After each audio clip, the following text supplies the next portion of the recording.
the Adelphi Panthers taking on the St. Rose Golden Knights. We welcome you live to another edition of Any10Now.tv's presentation of Adelphi Panthers baseball right here from Garden City's William J. Bonomo Memorial Field. I'm Joey Jarzinka alongside my partner and producer, Noah Bratmarov. We really appreciate you joining us here on this Saturday afternoon. Gorgeous day here from Garden City. It is a fantastic day, but more importantly, a crucial series for Adelphi as they currently sit in the 4th spot, sitting at 4-5 in the NE10, overall 6-10. Nicholas Luke is on the mound as he looks to build off of a fantastic series win against Lemoyne just a few days ago on the 17th, where he pitched 5 innings of work, 7 strikeouts, 4 walks in 98 pitches, and was credited with the team's 6th win. This team right now, Adelphi, is on a 3-game losing streak, looking to break that streak, and right now, with the College of St. Rose, the Golden Knights, they will be sending out number 20 Cameron Flynn later on in the ball game. We will get to that shortly. But also the last contest against University of New Haven, they won 7-5, and they look to continue that streak. Let's get the St. Rose batting lineup up here, ready to go. Andrew Padone will lead things off at shortstop. Zafania Vaughn, the center fielder, Jack McDonald at first base, Francisco Infante, the designated hitter, Derek Hoggy, the catcher, batting 5th, batting 6th, Steve Sanders, Garrett Clark, the left fielder, Tyler Osborne, third base, and Jared Reed at second base. It is a gorgeous afternoon out. Andrew Padone at the dish. We'll get you the umpires in just a second. Nicholas Luke, first pitch, is just outside. We are underway here from William J. Bonomo Memorial Field. The umpires here this afternoon. At home plate, William Ambrosini, first base, Justin Alvarez, and Scott Landy at third base. Andrew Padone swings, and that one will go foul, count being 1-1. Well, the last time that Adelphi was home was supposed to be on the 14th against Southern Connecticut State, and we were actually with you on the 27th of March when they won both of those games, 19-11 and 6-2, and since then, that was the last time. It's been nearly a month since Adelphi has been home because the 14th of April was supposed to be a makeup against the aforementioned Southern Connecticut State team, and that was postponed due to inclement weather. Here's the 2-2 from Luke. That one is inside, says home plate umpire Bill Ambrosini. Count runs full 3-2. St. Rose right now 3-8 is their record. Adelphi 4-5, 6-10 overall. They are hunting, Adelphi that is, for a spot in the playoffs. That one is bobbled there by Cipri. Does he get it in time? He does not. So we'll see what the official score in Ian Schreier will say, and he calls that an E4, which rightfully so. Was bobbled there by Anthony Cipri. That's going to bring up number 42, the center fielder, in Zafania Vaughn.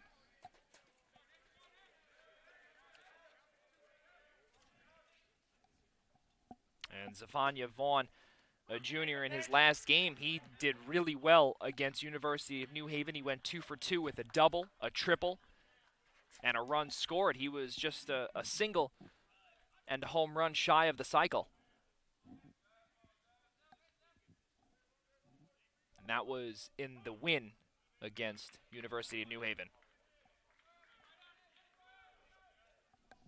We'll get you the defensive alignment for Adelphi shortly.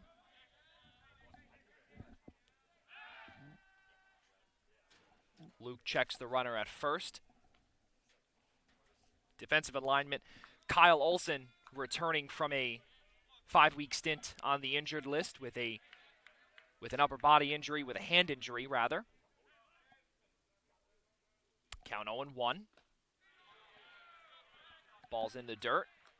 Handled there by Jack Ryan. Counts 1-1.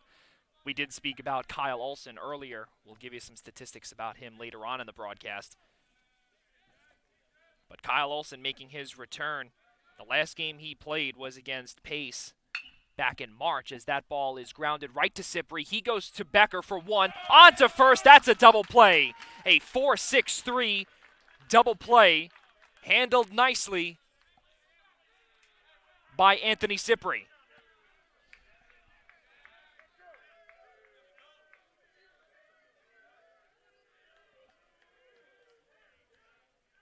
That's going to bring up the first baseman, Jack McDonald.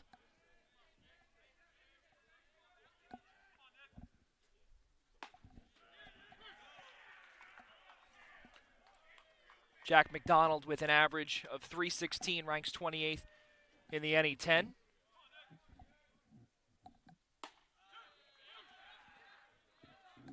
Ahead in the count, 0-2 is Nicholas Luke. Trying to get out of this inning here. Ball's in the dirt. Counts 1-2. A fantastic fielding play by second baseman Anthony Cypri as he committed the error on the opening ground ball from Andrew Padone. Here's the 1-2. That ball is chopped off of the glove of Tyler Becker, and it looked as if that maybe Matt Alifano as well as Tyler Becker. A little miscommunication there on the left side of the infield. That's going to roll into left field for a base hit. Kyle Olson will play that one. And base runner is at first base. That will be considered a hit into left. Designated hitter Francisco Infante, the cleanup hitter. 306 on base percentage. Let's see if he can move the runner, possibly get on base.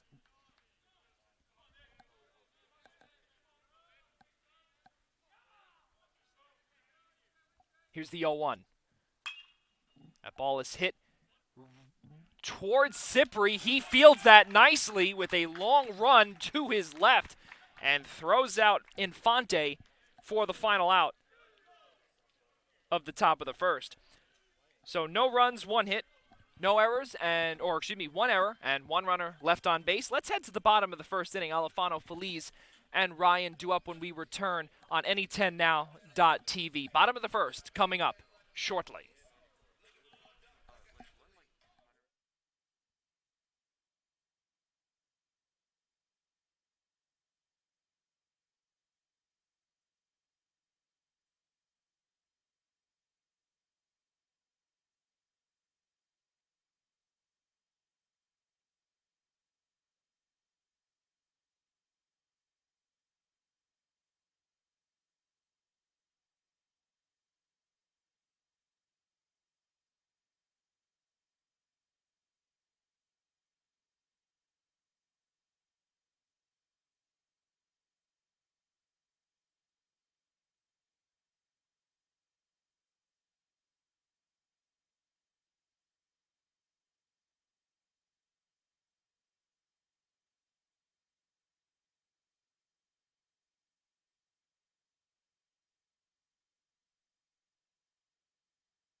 Back here from William J. Bonomo Memorial Field, we'll give you the starting lineups for the Adelphi Panthers.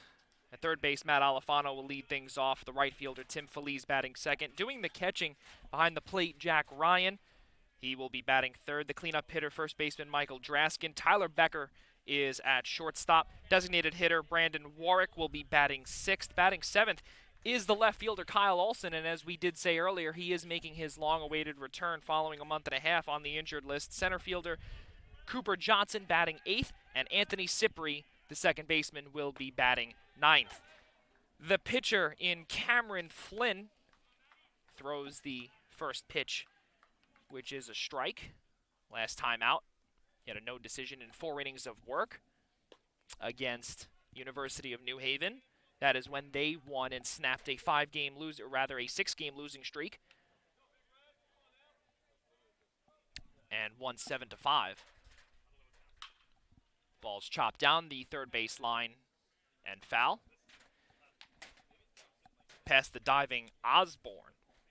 So we'll give you the defensive alignment now for St. Rose. We'll give you Adelphi's in the next half inning. Clark, Vaughn, Sanders from left to right in the infield. Osborne, Padone, Reed, McDonald from third to first. Doing the pitching is Flynn, and behind the dish is Hoggy. Matt Alifano, the first out, with a looking strikeout, or rather a swinging strikeout for the first out.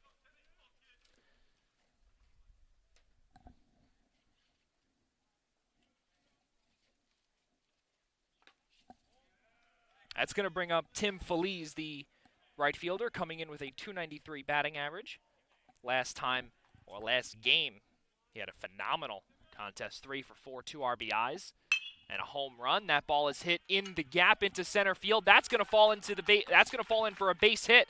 And on the warning track is Vaughn, and he cuts off the throw, and that is a stand-up double for Tim Feliz to get Adelphi its first base runner. That's going to bring up the catcher, Jack Ryan, who comes in second on the team in batting average with a .370. He's had a rough couple of games against Lemoyne. Most recently, went 0 for 2. But now is the time to get back on this hitting trail.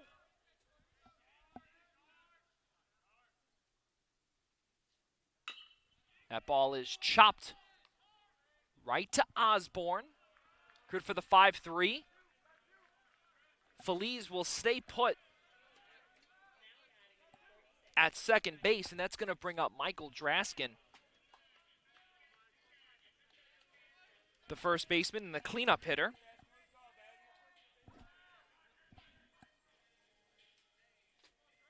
Draskin, another one who had a fantastic game against Lemoyne. 2 RBI day with the double and a walk. In game number 1, Adelphi as a team went 1-3 in that 2-day, 4-game series.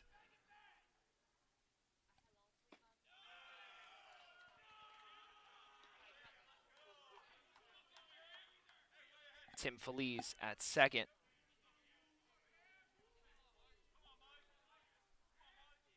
Draskin ahead in the count, 2-0 with 2 out. Runner in scoring position. This is Flynn. Inside. Trying to get the changeup to go, but does not come in. Counts 3-0. With 2 out. We'll see if Draskin takes. Runner goes.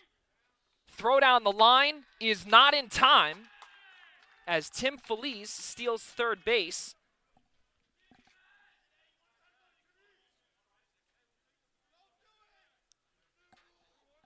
Now the runner is that much closer to home.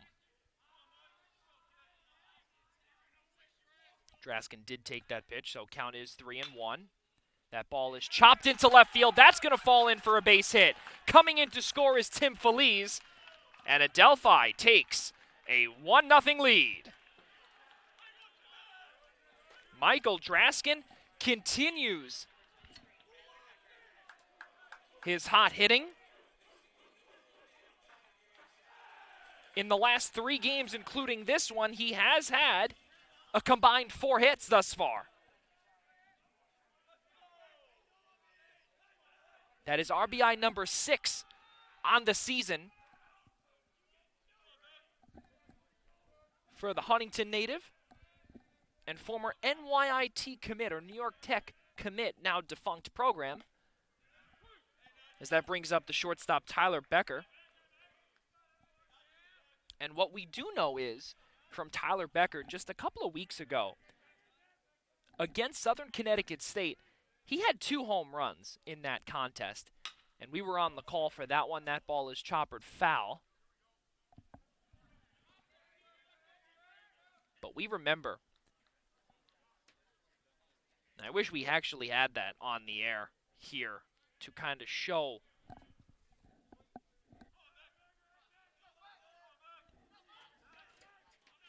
as Tyler Becker single-handedly got the team the win in that contest, as also in that game, Matt Alifano also hit that grand slam as well to deep center. It was a great day for Adelphi baseball. Count 0-2. Inside. See if Becker has some power. He's got 10 hits on the season. See if he can get out of this little slump. He had 4 strikeouts in the last time up against Lemoyne. Thinks about taking the swing. He does not.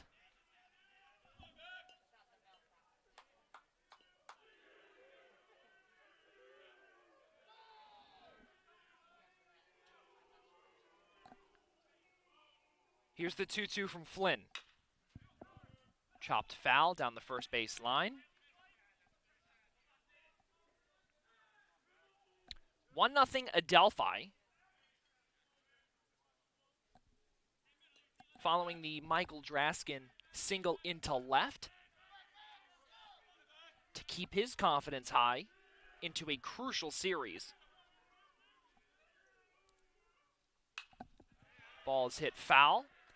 The NE10 tournament will take place at the home sites as the number 1 seed will receive a bye.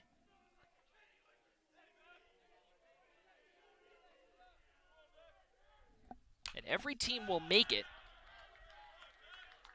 And Adelphi is right in the thick of things in terms of hosting it. Or hosting at least the first round at the bare minimum. And we're talking playoffs. Very close, even at 6-10. There's been so many postponements, the rhythm we have to see could possibly make a difference. Draskin goes to first, but unfortunately, Tyler Becker is called for the strikeout. So Adelphi on the board following a Michael Draskin RBI single into left field, where Tim Feliz crossed the plate after 1 full inning of work, 1 run on 2 hits, no errors, and 1 runner left on base. Let's head to the top of the second. The 5, 6, 7 hitters, Hoggy, Sanders, Clar, due up when we return on any10now.tv. You are watching this exclusive presentation of Adelphi University Baseball.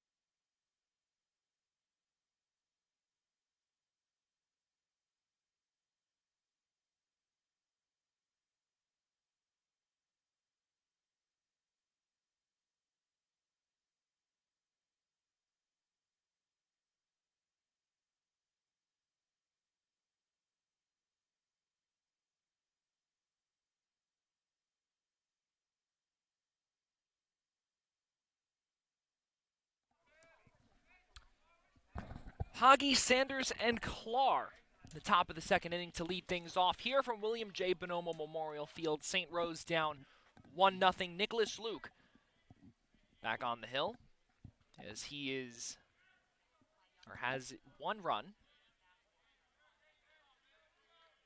in his favor, thanks to his teammate Michael Draskin. First pitch of the at-bat to Hagi. It's called strike. The ball is choppered right to Alfano. He throws to Draskin for the first out, and one away here in the top of the second.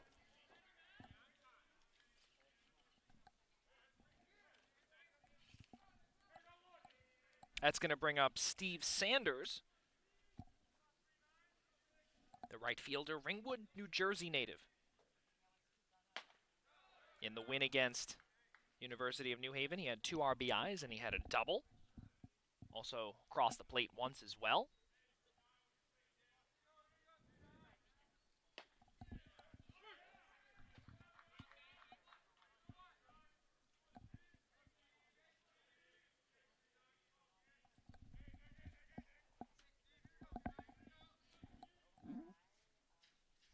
Limited fans here at William J. Bonomo Memorial Field.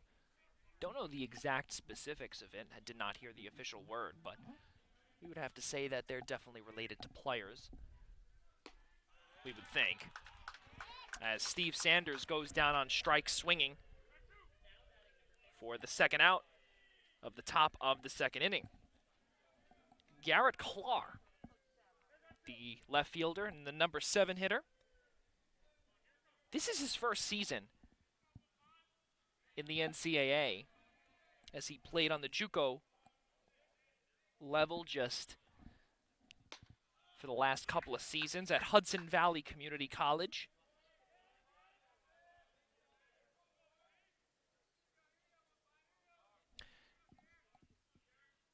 And we obviously say that it is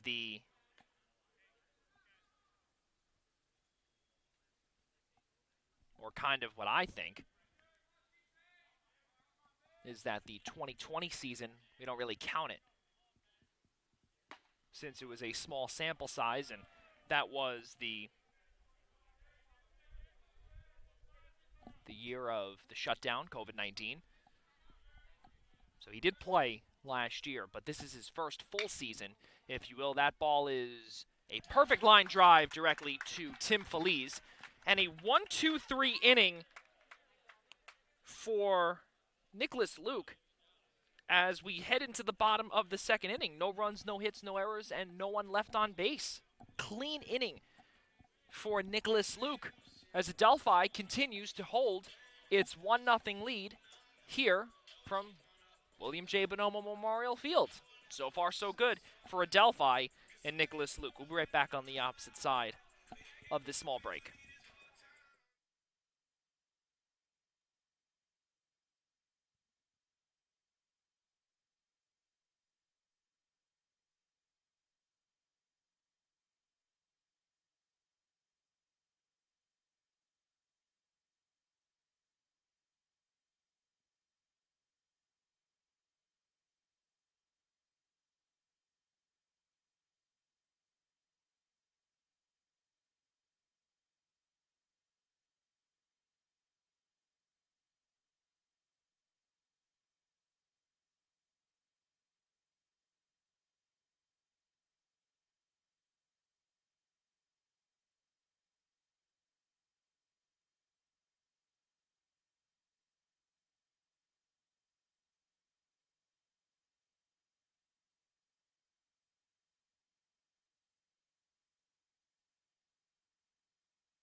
Located just minutes from Adelphi University's Garden City campus, Luigi's Pizzeria of Mineola is an official sponsor of Adelphi Athletics. Enjoy pasta favorites, healthy eats, or a large pie with your family by calling or ordering directly online. Adelphi community members can enjoy 15% off their bill just by showing their Adelphi ID. Luigi's Pizzeria, quality you can taste.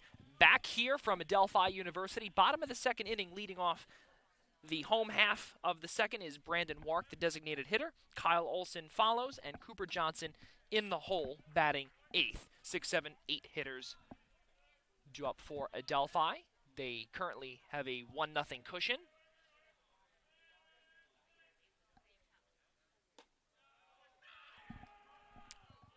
Count is 2-0.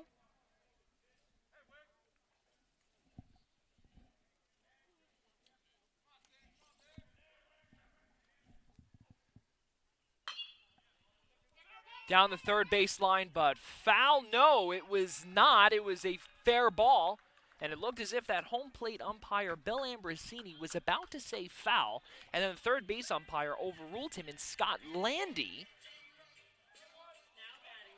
But regardless, St. Rose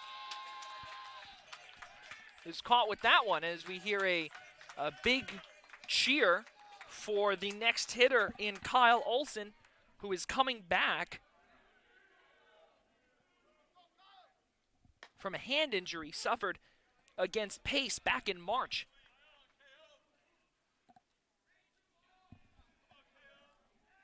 And this is the first time that we are seeing the Holbrook native at the dish in nearly a month and a half. Bill Ambrosini asking Scott Landy.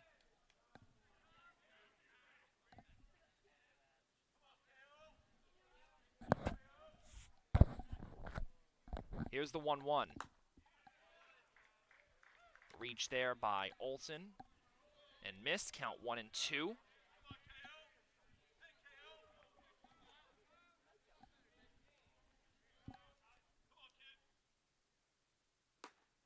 Swung on and missed. Down on strikes goes Kyle Olson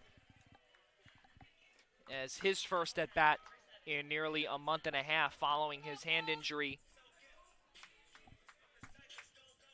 Is a 4-pitch strikeout. That's going to bring up the center fielder in Cooper Johnson. Combined 0 for 6 heading into this contest following a performance against Lemoyne that featured 5 strikeouts.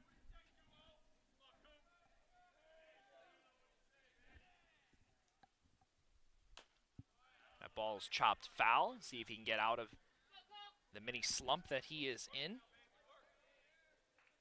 For Adelphi University and for the Panthers against Lemoyne on the 18th in game number 2, they surrendered 16 runs and put up 7.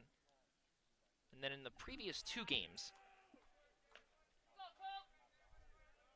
Lemoyne took that one a combined 11-5, 6-1, and 5-4 respectively. But they did win their opener 7-4. With 2 outs, counts 1-2. Johnson calls time.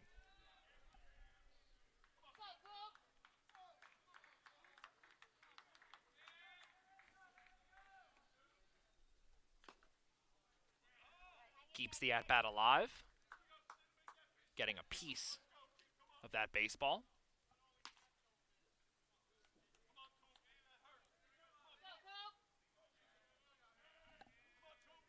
One and two, no one on base thus far, following previous 2 batters getting out.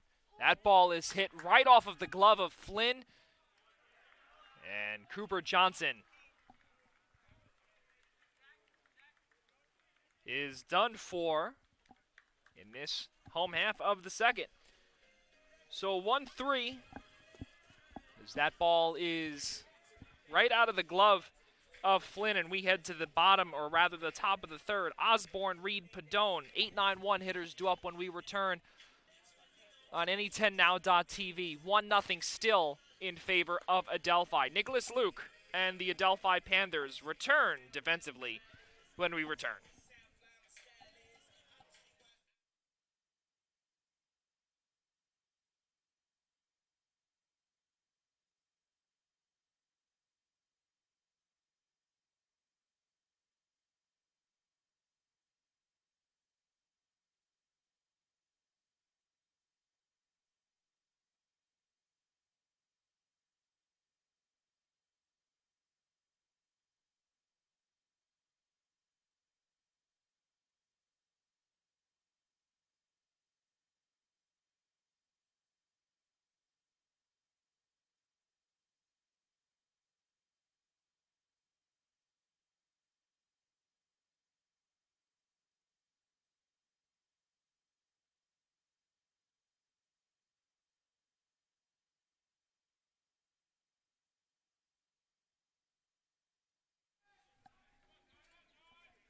1-0 Adelphi as we head to the top of the third.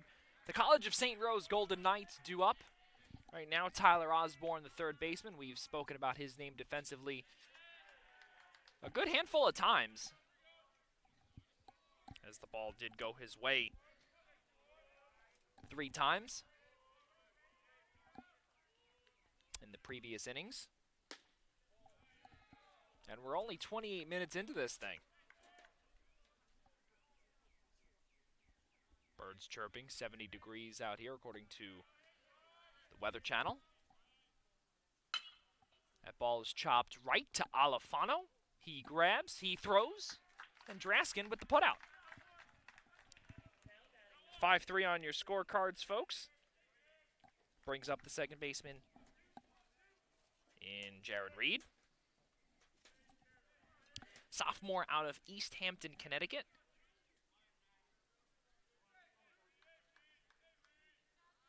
Last time up, had a hit by pitch and a walk against University of New Haven in the win, 7-5. Head coach Wayne Jones in his 5th season at the helm, his 4th full one. His 5th, he was named the interim replacement. That ball's chopped right to Cipri. Can he grab? He does. Does not bobble that one. Nice and easy, 2 away as Jared Reed commits the second out. Back to the top of the order as Andrew Padone, the shortstop, hit into that E4. Then he was caught out on the 4-6-3 double play by his teammate Zephania Vaughn. 2 out, signaling bunt is Padone.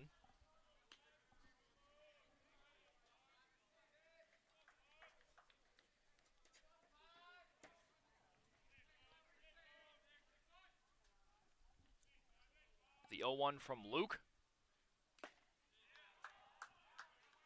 Swung on and just clipped the baseball into the glove of Jack Ryan. Counts 0-2.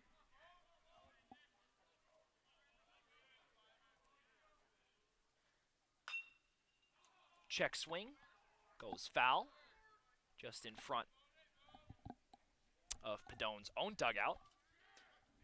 Count remains 0-2. Right now, Nicholas Luke's pitch count is just shy of 35 in the 3rd inning, and right now that spells rather good news thus far. Hopefully we didn't jinx anything on the broadcast. That ball's hit foul just in front of Eddie Hall. We're actually on the roof of Eddie Hall.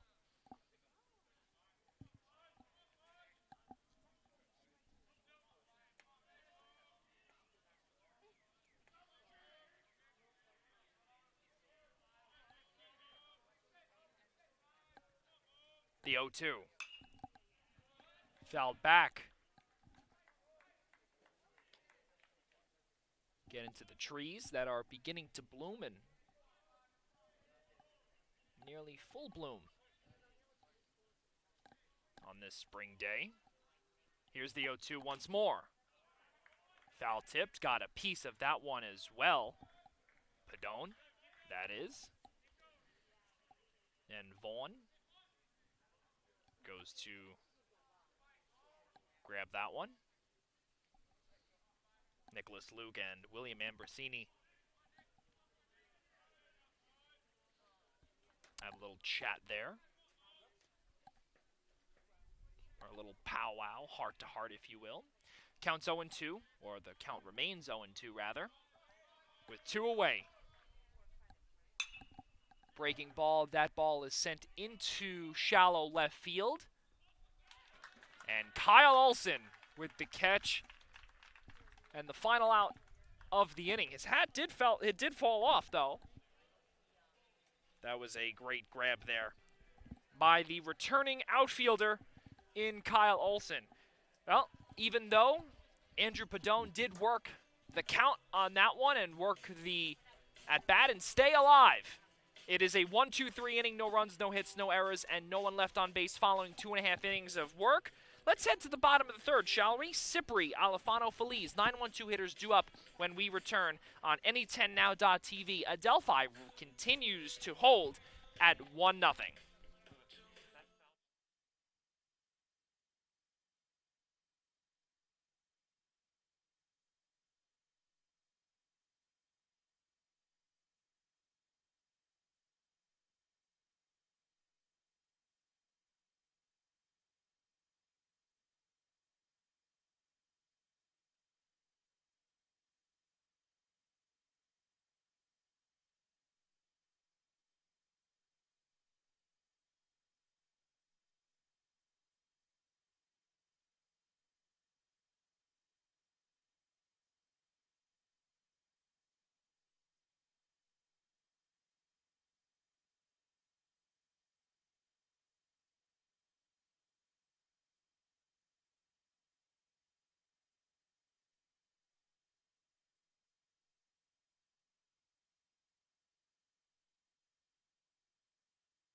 9-1-2 hitters for Adelphi as we are back here from Adelphi University's William J. Bonomo Memorial Field. Anthony Cipri will lead things off here in the bottom of the third inning.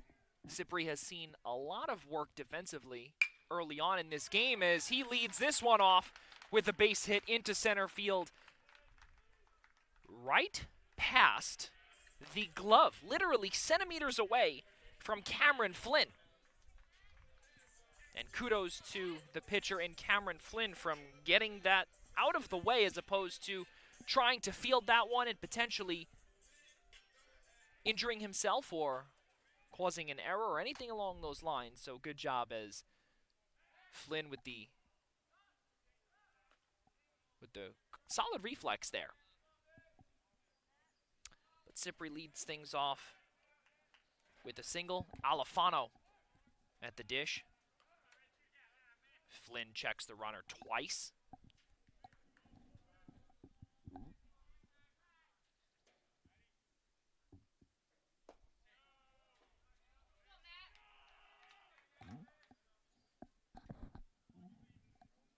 Interim head coach Bill Ianciello, head coach of this Adelphi team. Runner goes. That ball is hit into left field. That's going to fall in for a base hit. Rounding second and getting to third base is Cipri. That's pretty gutsy there from Cipri as the ball came in shallow into left field and actually slowed down as the ball was heading into or from the makeshift, or rather the makeshift dirt or the turf, if you will. And coming on there was Clar. That one was close. Gutsy job there by Cipri as Alfano reaches runners on the corners for Tim Feliz with one runner in scoring position. He hit into a double last time up and a run scored off of Draskin's RBI single.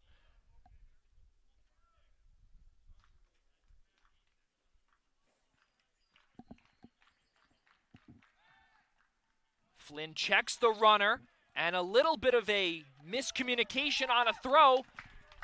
And Anthony Cipri comes in to score following the little throw there from Flynn and having to nearly,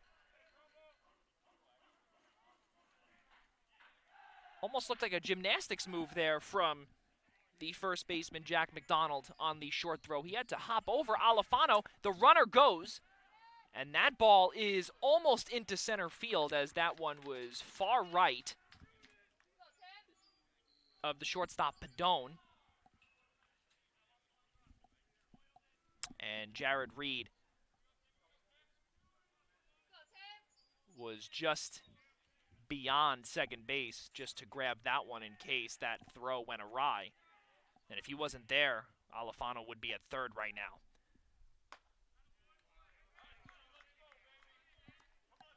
Fastball outside, but swung on and missed there by Feliz. So 2-0 Adelphi right now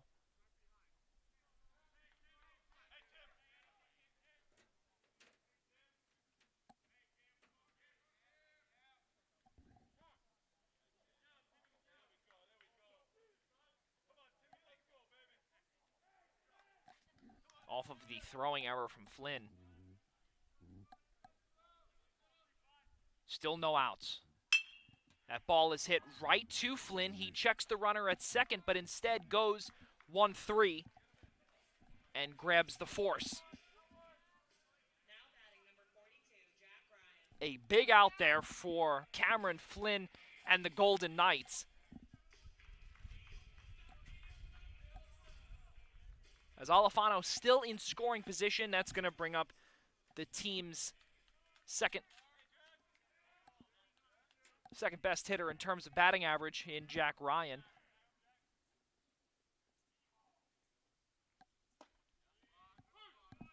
Comes into this contest with a .370 batting average, 16 RBIs. Let's see if he can add another, and 17 total hits. In his last time at bat, he hit into a 5-3. That ball is sent into right field. That's going to fall in for a base hit, an opposite field base hit. As Alfano stays put at third base, and Jack Ryan is aboard with his 18th hit of the 2021 campaign.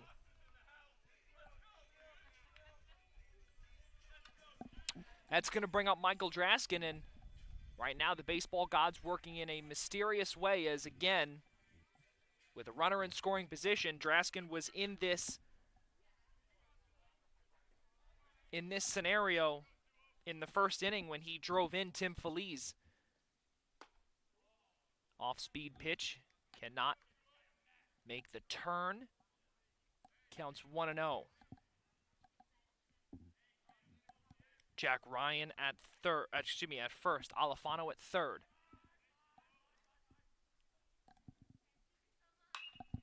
Sky-high pop-up. A trio, including Jared Reed in shallow center field, calls off Vaughn and Padone and grabs that one for a major, major out to try and keep this game within reach thus far. That's going to bring up Tyler Becker.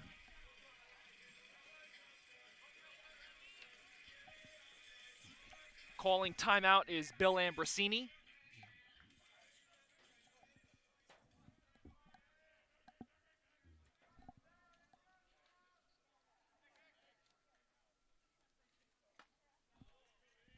First pitch to Becker is a ball.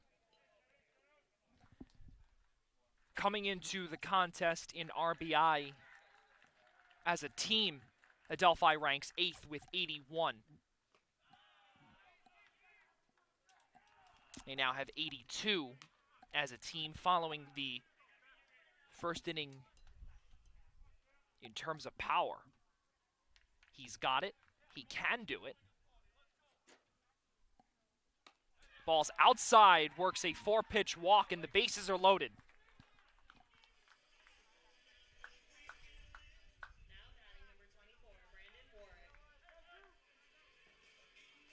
So Ryan will now move to second, Becker at first. That's going to bring up the designated hitter, Brandon Warwick, who grounded out to third base earlier in the first inning. Swung on and missed. Goes Warwick.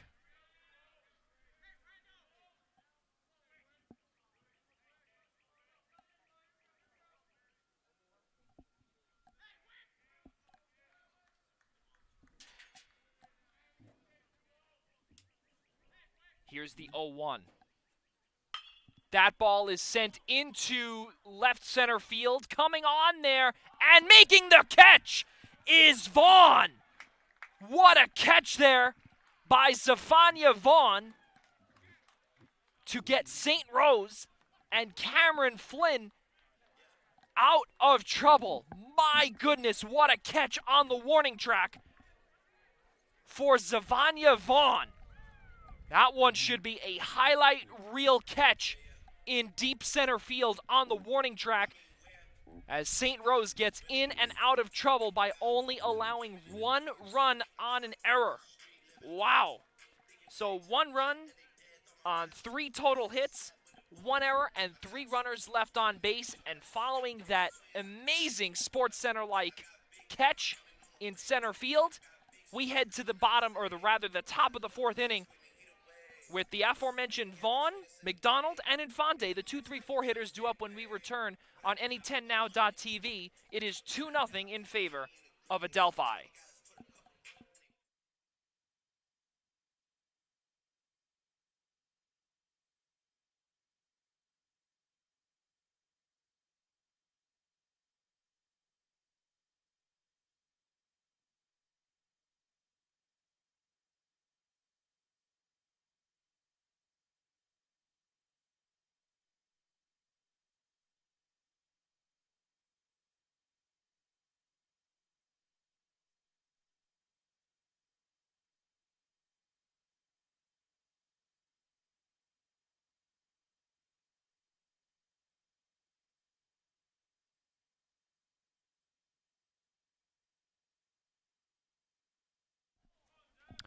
Oh, ladies and gentlemen, if you're just joining us, you missed one heck of a catch in center field by the man at the dish right now, Zephania Vaughn, number 42. Did a fantastic job to get his team out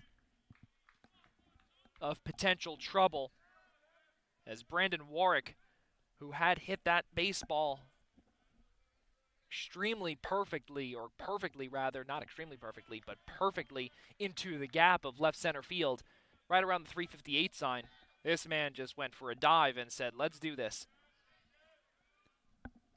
2-0 in favor of Adelphi. Counts 2-1 right now. Vaughn ahead in the count.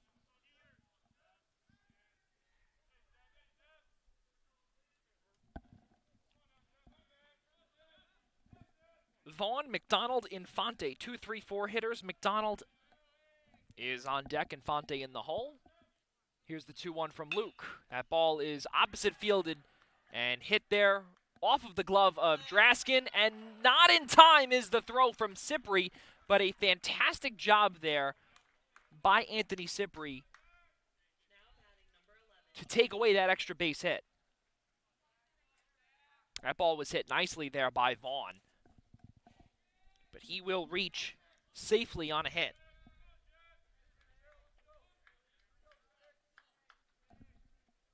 It's going to bring up Jack McDonald, who had a single into left in his first time at bat. That one is hit right to Luke. There's one on to first. That's a double play. A 1-6-3 double play to get in and out of trouble. And again, this defense really is coming through for Nicholas Luke. And following any errors or any mishaps, this team is really responding well and redeeming itself as they proceed.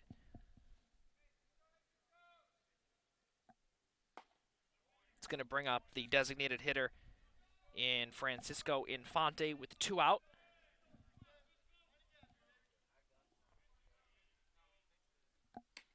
That one was fastball high.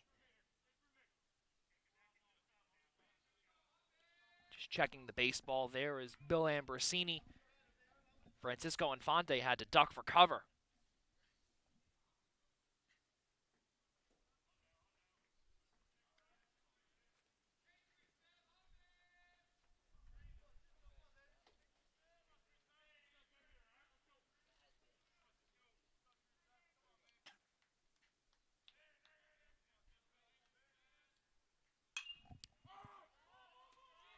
Popped up, shallow infield, right before, or right in front of second base. And Tyler Becker gets that one to end the top of the 4th. And after 3.5 innings of work, no runs, 1 hit, no errors, and no one left on base. Let's head to the bottom of the 4th. 7, 8, 9 hitters, Olson, Johnson, Cipri, due up when we return on any10now.tv. Adelphi continues to hold at 2-0. We'll be right back.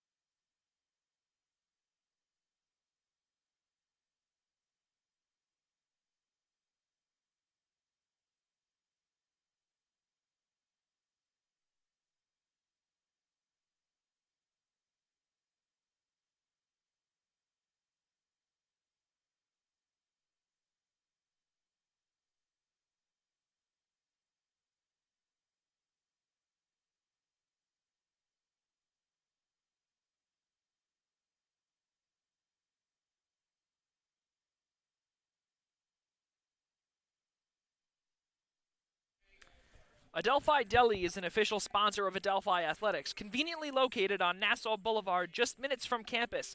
Adelphi Deli prides itself on customer satisfaction and a family atmosphere, all while serving the freshest cold cuts in town. Be sure to stop in and check out their daily specials or to enjoy some of your favorite menu items. Adelphi Deli, Garden City's neighborhood delicatessen.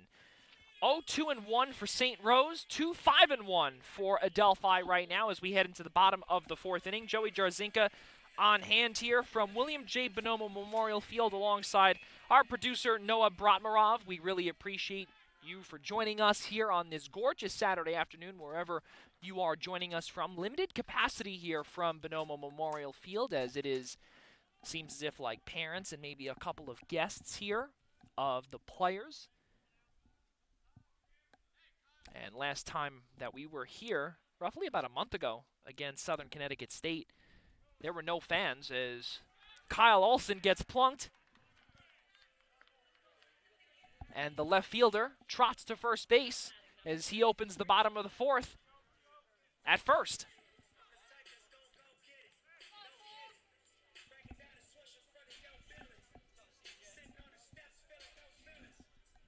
It's going to bring up Cooper Johnson, who hit a line drive off of the glove of Flynn. He checks the runner at first.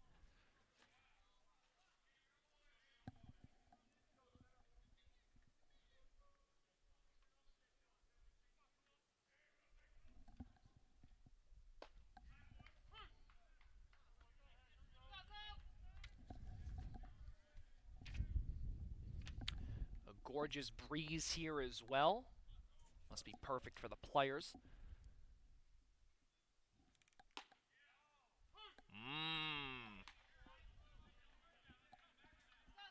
Just upstairs, and you heard just pretty much the same amount of groaning from the dugout as you heard from me on that one from Bill Ambrosini. That one was a late call.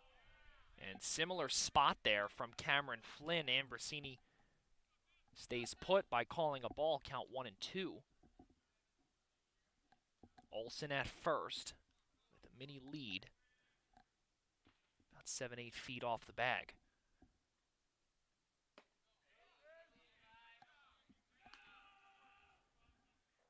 Counts 2-2. Again, the lead from Olson is about 6 or 7 feet. Outside, trying to throw it to the same exact spot as the first pitch. Just a few pitches ago when Ambrosini did call that strike, but Ambrosini has not budged since that late call. Count runs full 3-2. And no out. Runner goes and works a walk, so regardless, Olson would have made it to second either way. We're going to see a trip to the mound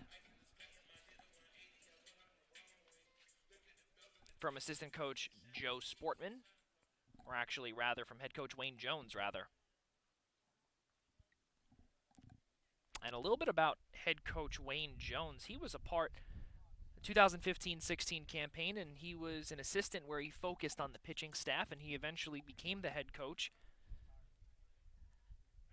And he does have some head coaching experience as well. He was a part of the Mountain Collegiate League's Clifton Park Reds as the head coach from 1998 to 2004.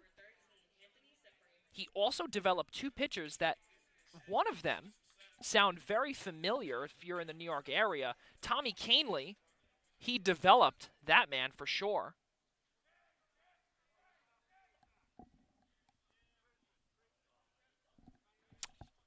Runners at first and second. Cypri signaling bunt.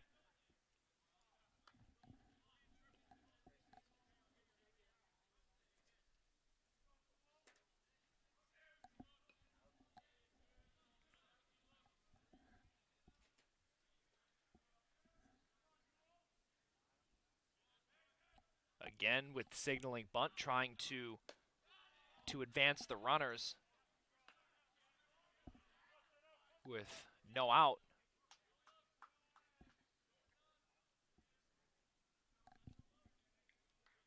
Especially to get Alfano up. And this is uncharted territory too.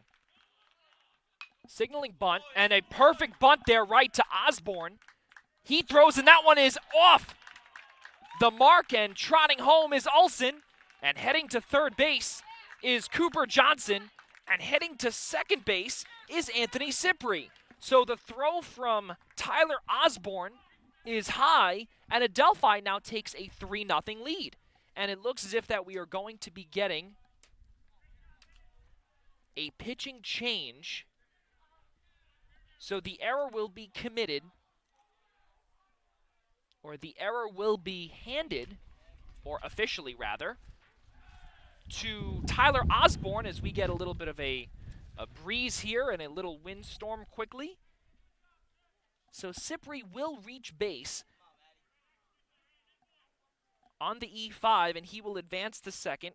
As we did say earlier, Kyle Olsen came around to score, and Cooper Johnson is now at third base. And Cameron Flynn's day is done. Head coach Wayne Jones has seen enough.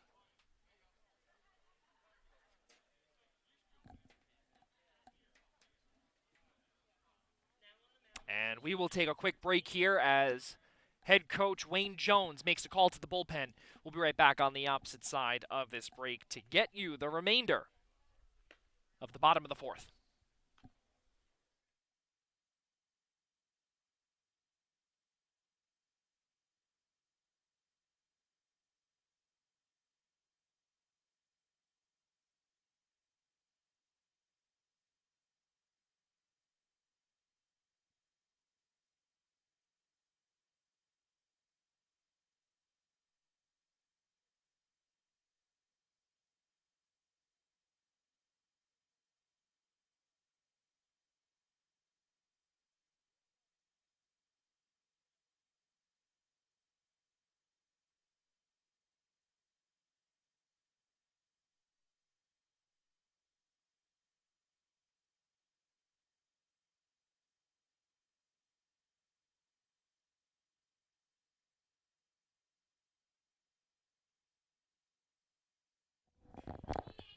Three 0 in favor of Adelphi. Kyle Olsen came in to score following the throwing error from Tyler Osborne. And head coach Wayne Jones makes a call to the bullpen and summons sophomore right-handed pitcher Chris Palmer, who comes in only with one full inning of work in this shortened season. On April 10th at Lemoyne, he pitched that one inning. He allowed 2 hits in an 18-7 loss. He's majoring in management.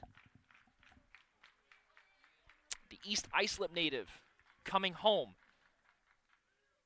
as that pitch is off of Matt Alifano's shoulder, and not a good start for the East Islip native, who, as we did say, comes home to pitch on Long Island. Bases are once again loaded, and that brings up Tim Feliz, the right fielder.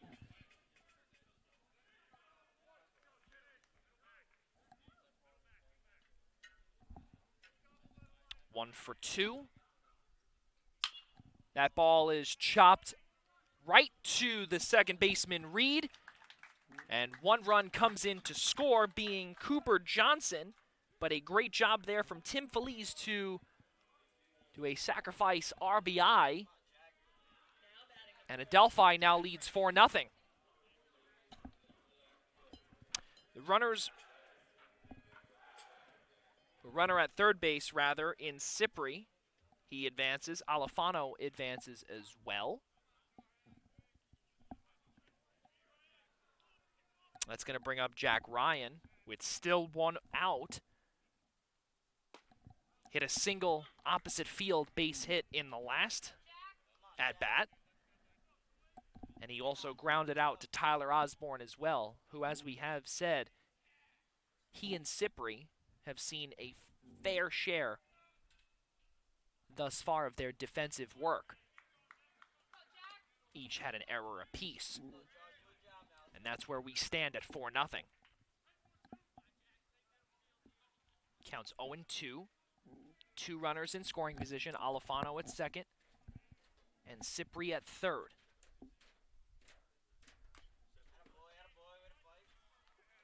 Foul tip back.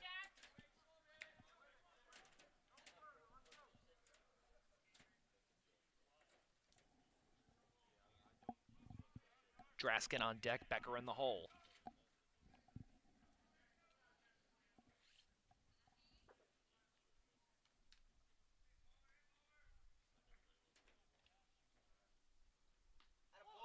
And Chris Palmer plunks another batter, and Jack Ryan will head to first as the bases are once again loaded. We'll see what head coach Wayne Jones has in store as he looks for win number 39. Right now he's down 4-0 and his pitching is going awry. Still one out. Draskin in the same exact scenario as last time. That one goes past the diving Padone for a base hit into left field. 1 run scores.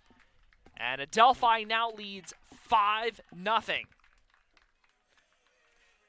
Michael Draskin's second RBI of the game as he hit the second RBI into the same exact spot as he did in the bottom of the first inning. And so far, Draskin has been doing a fantastic job at the dish thus far, early on, and we're only in the bottom of the fourth. Bases once again loaded.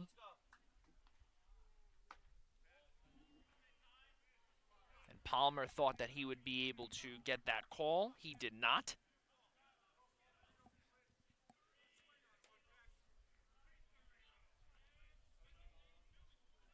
Alfano at third.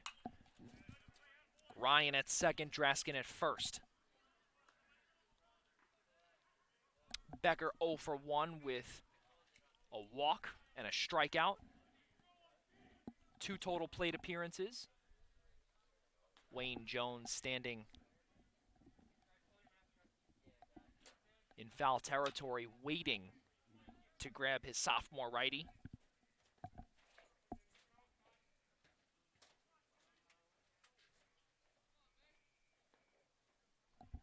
We'll get you the final numbers from Cameron Flynn later on in the broadcast. Counts 1 and 2. Again, bases are loaded with 1 out. Outside, 2 and 2.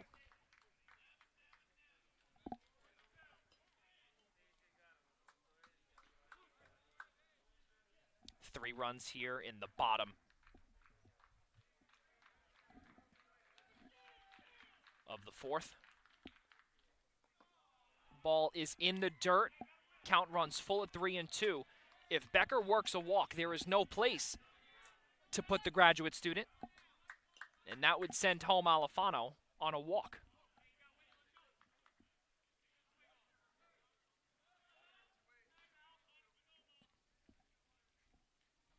With 1 away, here's the payoff. That ball is sent into left field. Heading back is Clark on the warning track. He sends the throw to Osborne, and a great job there from Tyler Becker with the sacrifice fly RBI. And the lead now extends to 6-0 in favor of Adelphi.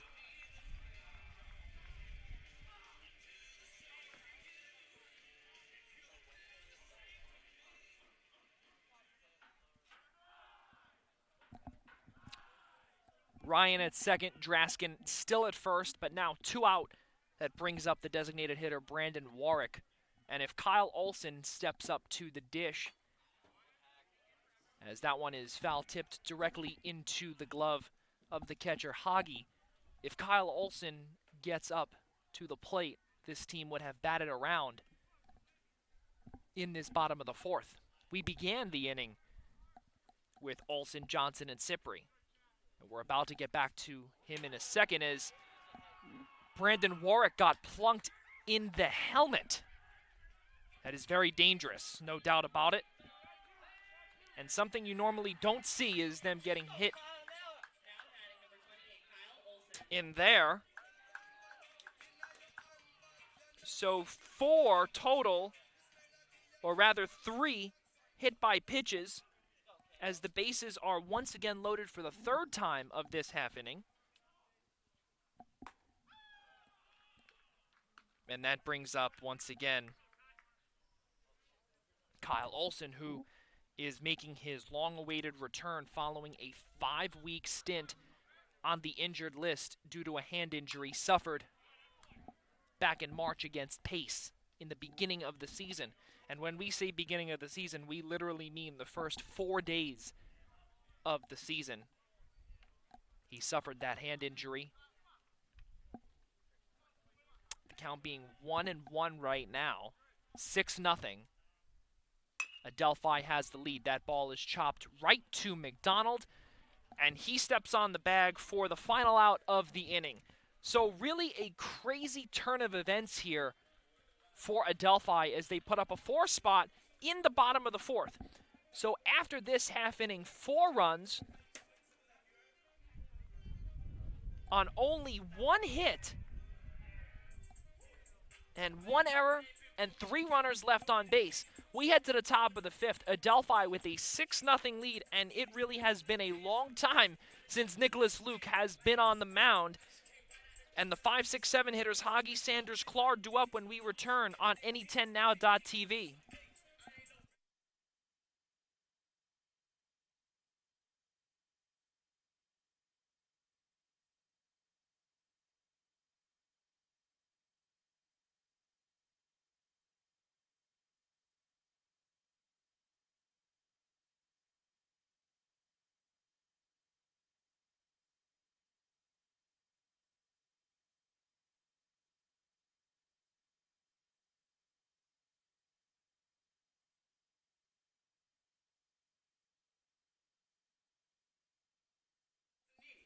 Avo Taco is a fresh new spot to enjoy a variety of freshly prepared house-made signature items. You can taste their one-of-a-kind ingredients from their green chili queso, carnitas-topped guacamole, and vast taco menu to their famous specialty cocktails, including on the rocks or frozen rum punch, prickly pear margaritas, sangria, or passion fruit pina coladas, all handcrafted with only the best and most fresh ingredients. Enjoy 10% off with your Adelphi ID on all dine-in purchases. Avo Taco, tropical tacos, artisanal tacos, and guacamole beyond compare. 6, 7, and 1 in favor of Adelphi's. St. Rose 0-2-2 as Nicholas Luke steps back on the hill with a 6-run cushion, and Adelphi with a +6 run differential right now in a 2-game series thus far. Game number 2, or day number 2, of the series has been pushed to Wednesday due to inclement weather prepared for tomorrow. Kyle Olson again, his hat falls in left field, but he does come on with that grab for the F7.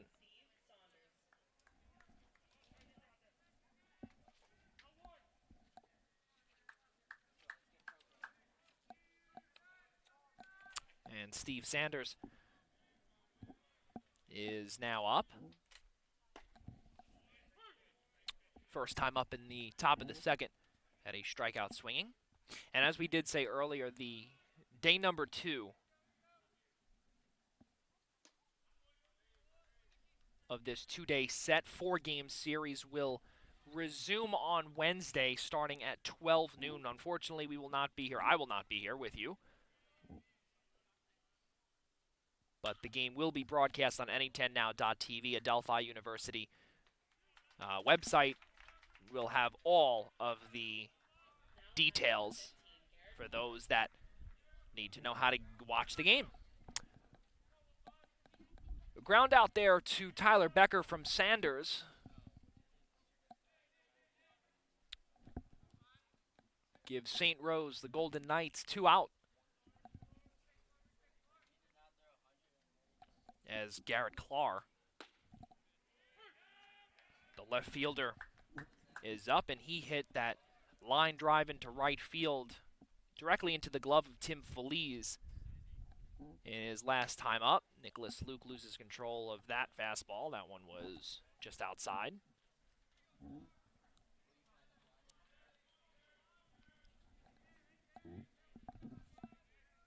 Osborne, the third baseman, is on deck. Count 1-2.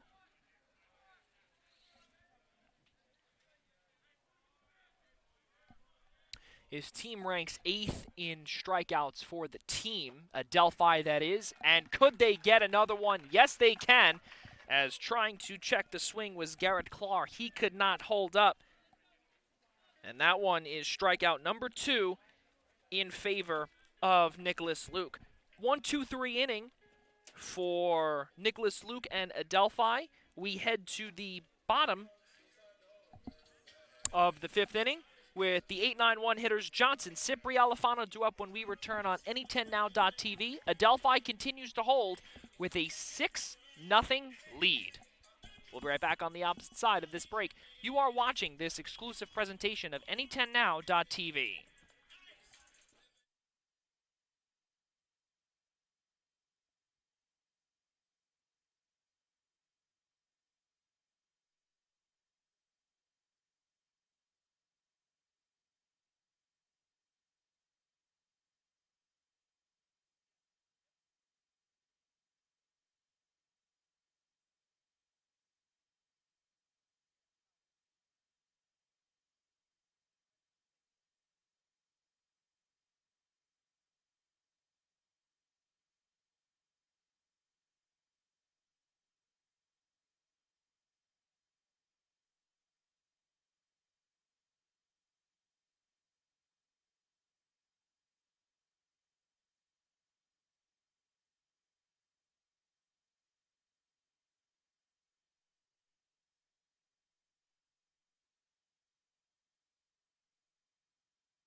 8-9-1 hitters for Adelphi due up. 6-7-1 on the score sheet for Adelphi. 0-2-2 for St. Rose. With Chris Palmer back on the hill, he did not really have a great relief appearance as that ball is hit into center field as Cooper Johnson opens this bottom of the 5th with a base hit. Now batting number 13, Anthony Cipri.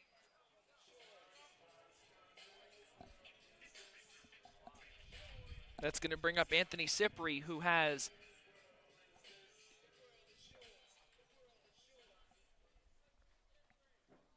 a single into center and an error to Tyler Osborne as he signals bunt. A perfect bunt laid down there. Tyler Osborne with the throw again, and that's another off-target throw. And getting to third base off of the throw, or the poor throw rather, is Cooper Johnson. And it looked as if that possibly he would have beaten out the throw, but we'll see. And the official scorer, Ian Schreier, does give that one an error. And the second E5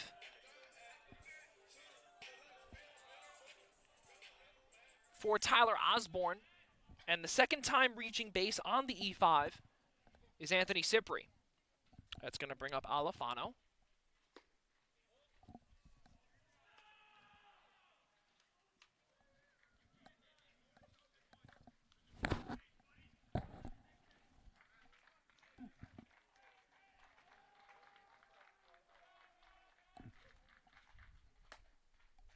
Last time up, Alifano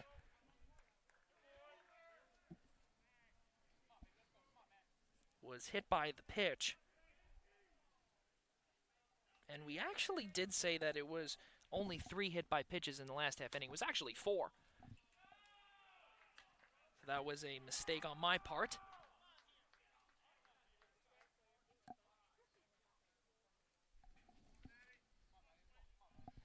Still no out. 1 runner in scoring position. Runners on the corners. Johnson at third. Cipri at first. Home plate umpire Bill Ambrosini calls time, but it was midway through the throw.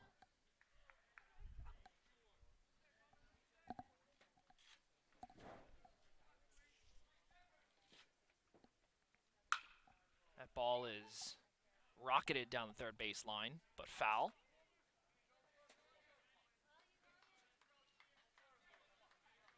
Dimensions here from William J. Bonomo Memorial Field 328 in left, 330 straightaway right, or down the right field line, 390 straightaway center, 358 in left center field. That ball is swung on and missed. Down on strikes goes Alifano, and one away. That is Alifano's second strikeout of the contest, and the first out of the bottom of the fifth. And the reason why we actually brought up the dimensions just now is because the last time up, or last couple of games, or the last game here that was played, when Alifano hit that grand slam, that one was directly into straightaway center field, and just to the left of the 390 sign.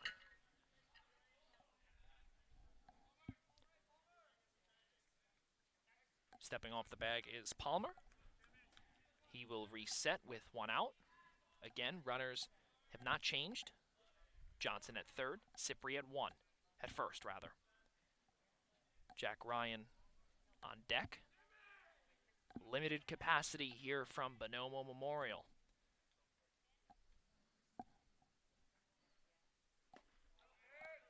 Swung on and missed.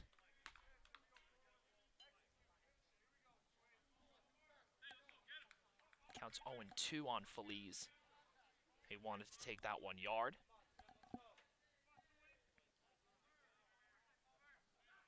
Behind in the count, 0-2.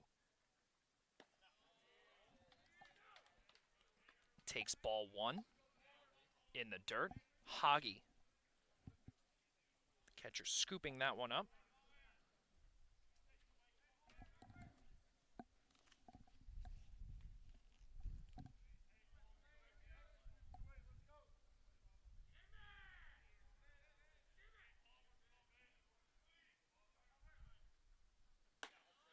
Runner goes, and Cypri makes it to first, and that one, or excuse me, rather second, and that one was a late go. And I don't think Hoggy was expecting that one, so Cypri decided to just bolt for second, and that'll be a stolen base. Good job there by Cypri, eyeing the catcher and eyeing the body language of the catcher as that ball gets or lands foul.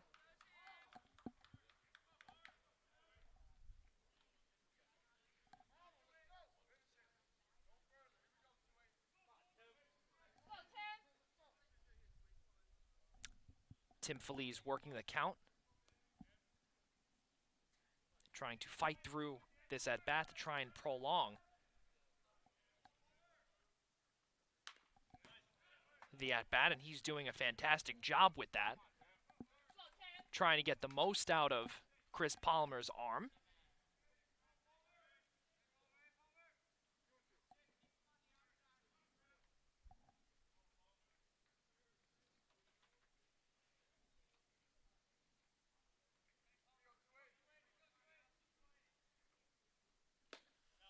Just outside and leaning in there is Tim Feliz. And again, working the count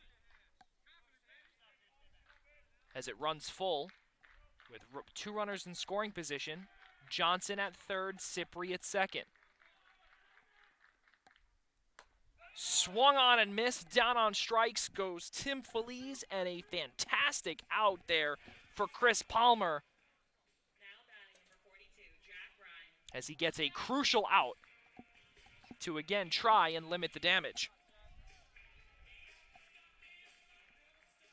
It's going to bring up the catcher, Jack Ryan.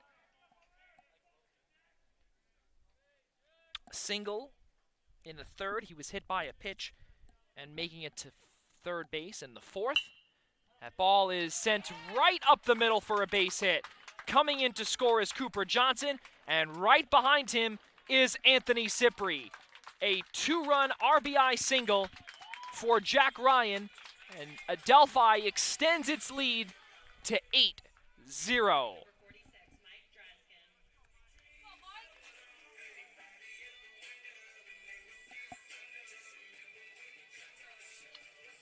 Now this is something that Adelphi has needed following its 3-game losing streak. against Lemoyne. And as we have said, this whole series is absolutely crucial, not so much for St. Rose since they are at the bottom of the pack, but every team makes the NE10 tournament. But this is crucial in terms of if Adelphi wants to host, if they can host. The higher up the ladder they go, they will be able to host. That one is sent directly to the shortstop in Padone. He goes to Reed for the force, and the inning does come to a close. Well, so really good job there by Jack Ryan, who hits an RBI single, an RBI two-run single into center field. 8-0, Adelphi leads as we head into the top of the 6th inning with Osborne, Reed, and Padone, 8-9-1 hitters, due up when we return on Any10Now.tv, your home of the Adelphi University Panthers.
Tyler Osborne, Jared Reed, and Andrew Padone for the St. Rose Golden Knights.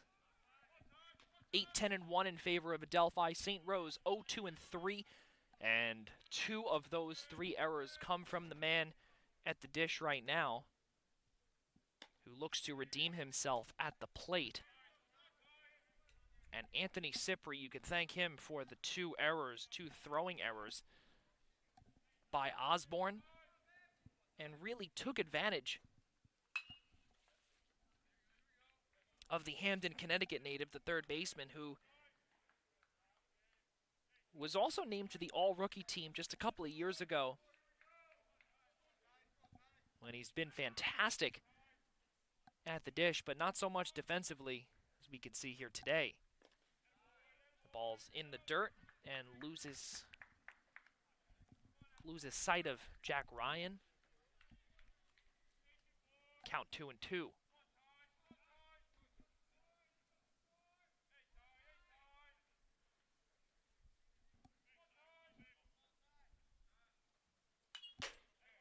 Foul back into the fence right in front of us. Home plate umpire Bill Ambrosini grabs that one. Puts that in his pocket. Count remains 2-2.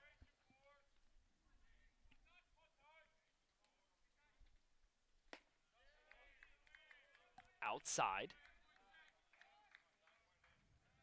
Counts full.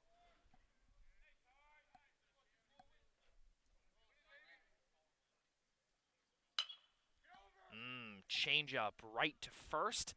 And the little throw from Draskin to Luke is good for the 3-1. Second baseman Jared Reed comes up to the plate. 0 for 1 with a ground ball out to Cipri.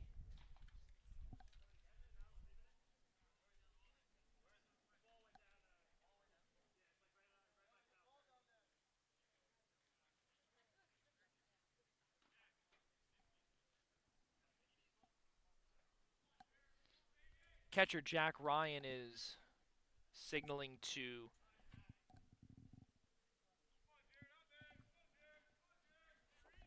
third base umpire Scott Landy. There was a ball down the left field line. And someone should pick that up. Jared Reed swung on and missed.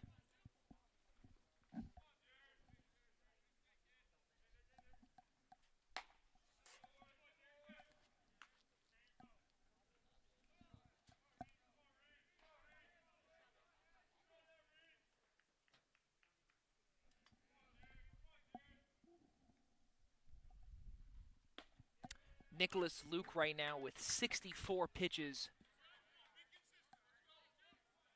through 5 1/3.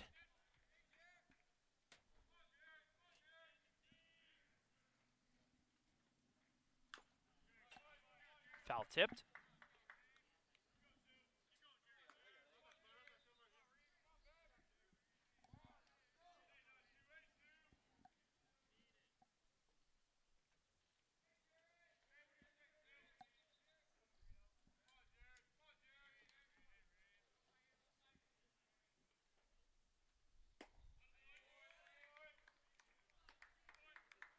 Takes ball 2.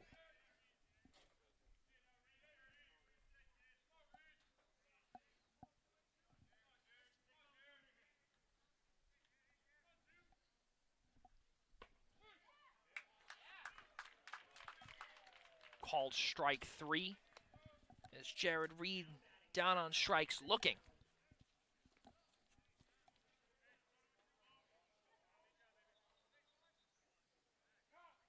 That is the third strikeout for Nicholas Luke, and that will bring up the leadoff man and Andrew Padone. 0 for 1, reaching on an error. First time up and then flying out to Kyle Olson in the third.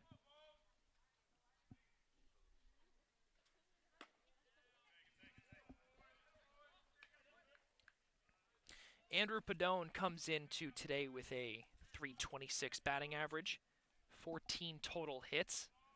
He's a contact hitter, not so much for power. On base percentage .356.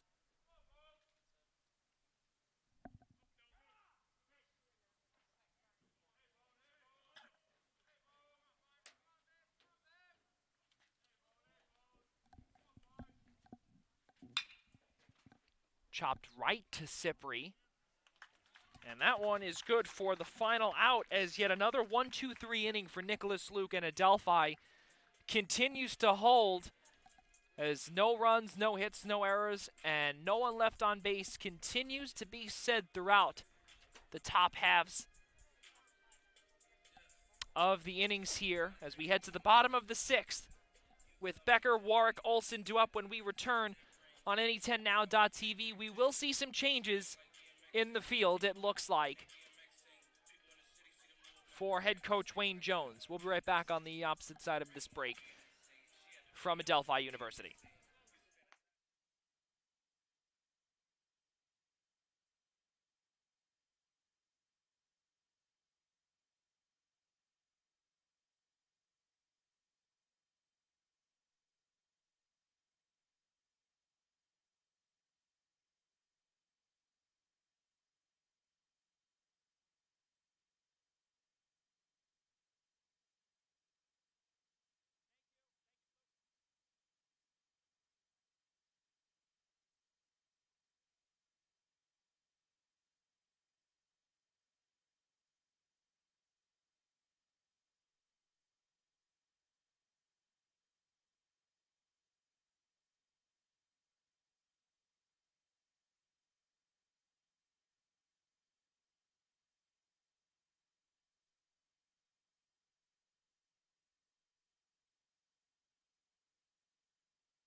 And as we did say just before we went to break rather, We're going to have a new pitcher on the mound as head coach Wayne Jones makes a call to the bullpen and summons a brand new pitcher, sophomore southpaw in Steven Orlando. Comes in with a 7.71 ERA, looking for some redemption. 2 1/3 innings of work this season. His most recent outing came against Lemoyne on the 10th of April, where he came in relief, throwing 1 1/3, issuing 2 walks, but striking out 2 as well. So last year he made his NCAA debut. That one wasn't a great one, where he allowed 2 earned, 3 hits, and 2 doubles. But since then, things have gotten much better for the Wayne, New Jersey native. And Tyler Becker looks as if that Steven Orlando wants to work quickly. The 5'11", 170-pound southpaw. And he does, count being 1-0 for Tyler Becker. 5, 6, 7 hitters for Adelphi here in the bottom of the 6th. And he is a hard thrower, as we can see. That delivery, as he winds up, just comes right out, and he lost control of that one. Tyler Becker was just got out of the way of that one. Count is very quickly 3-0.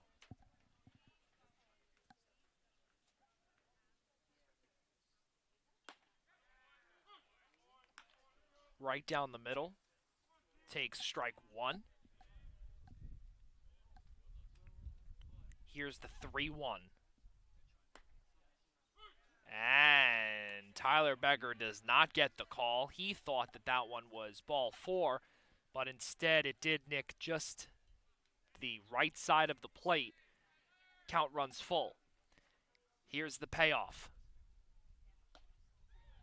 Just low, but down the middle, and a little head shake there from Orlando as Tyler Becker opens up the bottom of the 6th with a leadoff walk. That's going to bring up the designated hitter Brandon Warwick, as that one is sent sky high into center field. Vaughn on this one, and he grabs that one cleanly in deep center. 1 out.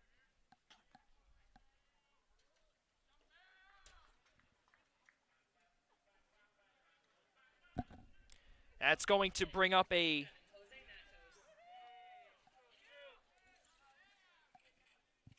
pinch hitter in Jose Matos, as he will be pinch hitting for the left fielder Kyle Olson. And we expect to see some changes also from interim head coach Bill Ianciello. In addition, as Matos is a catcher or a designated hitter, so taking Olson's spot, Becker at first, following the leadoff walk. And also it works out where Kyle Olson was a left-handed batter. Bats lefty, Matos is a righty. And righty versus lefty, that's usually the way it works. If you have the bench to bring in that right-handed batter. Especially at 8-0. Give the players a chance. Counts 2-0. Up high 3-0. Earlier in the season, we did see what Adelphi was doing in terms of having Jack Ryan start in game 1 behind the dish. Matos would go game 2 behind the dish, and he works a 4-pitch walk. Matos, that is.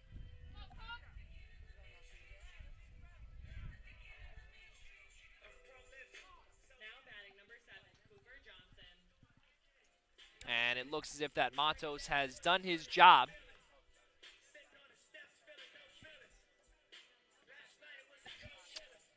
And we're going to see Nick Gavilla is going to come in and pitch run.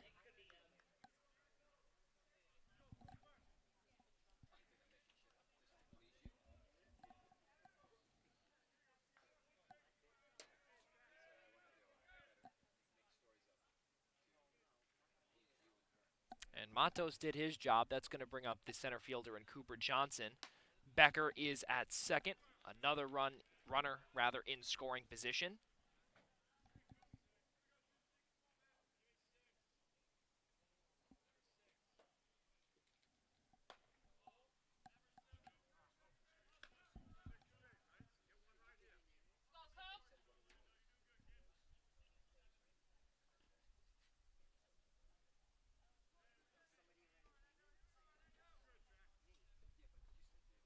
Runner goes from second to third, and a stand-up stolen base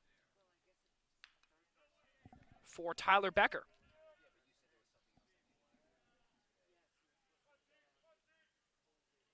Cooper Johnson 1 for 2 with a walk, a single into center, 2 runs scored as well, and a ground out to Cameron Flynn on the mound. Cooper Johnson accepts that strike, as he did give a little head nod right to home plate umpire Bill Ambrosini. Swung on and missed. Strike 2. Action in the bullpen. We can hear down the left field line for College of St. Rose. Check the swing for Johnson, and that one did go foul. Keeps the at-bat alive.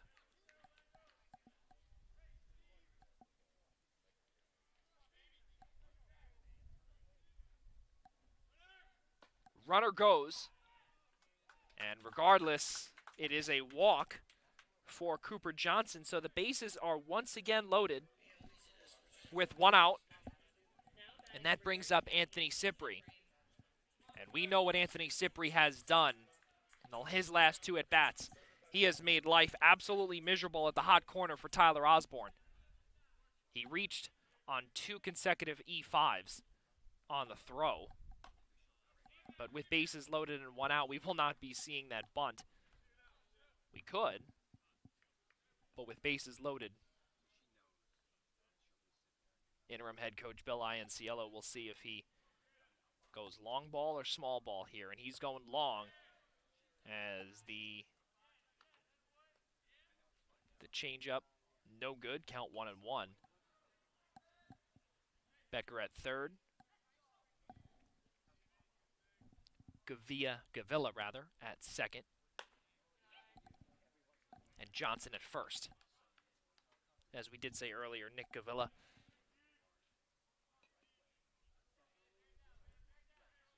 is pinch running for Jose Matos, who Matos was pinch hitting for Kyle Olson. In the dirt, count 3-1. If Cipri does work a walk, no place to put him, so that would walk in Tyler Becker for the 9th run of the ball game. Here's the 3-1. Swung on and missed. Count runs full at 3-2. Steven Orlando threw that fastball perfectly, just a little high, and his hat fell off. Called strike 3. Down on strikes goes Anthony Cipri looking, and that is a massive strikeout for St. Rose and for Steven Orlando.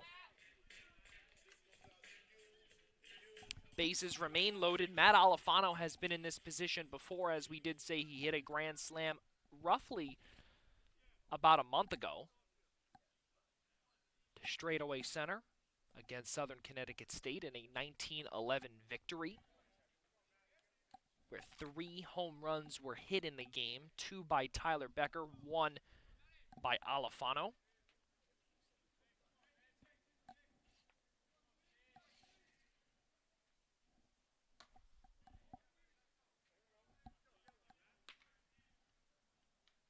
Count 2-0.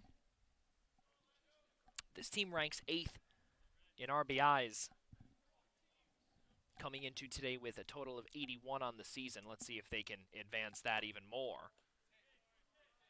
Off of the team's leading hitter in sophomore third baseman Matt Alifano, who comes in with a .382 batting average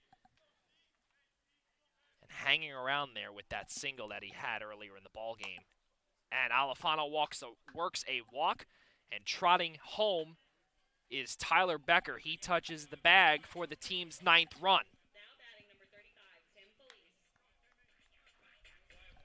So this is the 4th walk of the inning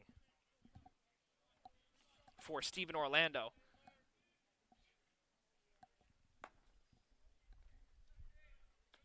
And Tim Feliz with bases loaded, but with 2 out. Let's see if even there's a swing the way that Orlando has been throwing. He doesn't even have to. Right in the midsection, Tim Feliz gets plunked, and the team's 10th run comes trotting in, being Nick Gavilla. 10-0 Adelphi.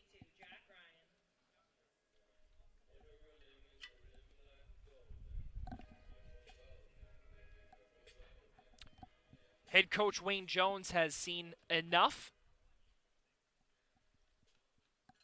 as he does take the ball from Orlando and will make a call to his bullpen. And we will see who he brings in right after this short break. 10-0 in favor of Adelphi.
.10-0 on the scorecard for Adelphi University, as they have a +10 run differential in game number 1 of 2 here on this doubleheader Saturday from Garden City. Head coach Wayne Jones of the Golden Knights, makes a call to his bullpen and summons junior right-handed pitcher Price Wasula out of Green Island, New York. He comes in with a 32.40 ERA in 1 2/3 innings of work this year. In his last appearance, he had 3 wild pitches in only 1 or 2 batters rather. He was credited with the loss. He had an earned run, a walk, and a hit, and his opposing batting average is .545. Bases are loaded.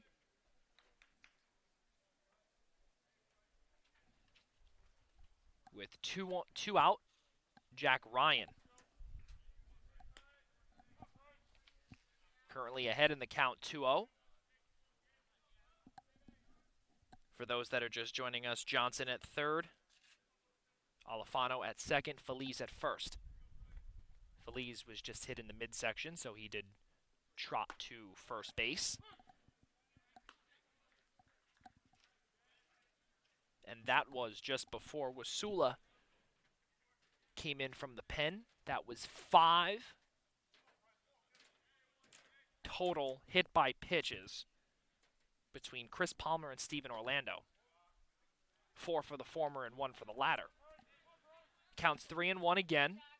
Jack Ryan, if he works a walk again, no place to put him. And Cooper Johnson would come in to score the team's 11th run. That ball is hit into center field.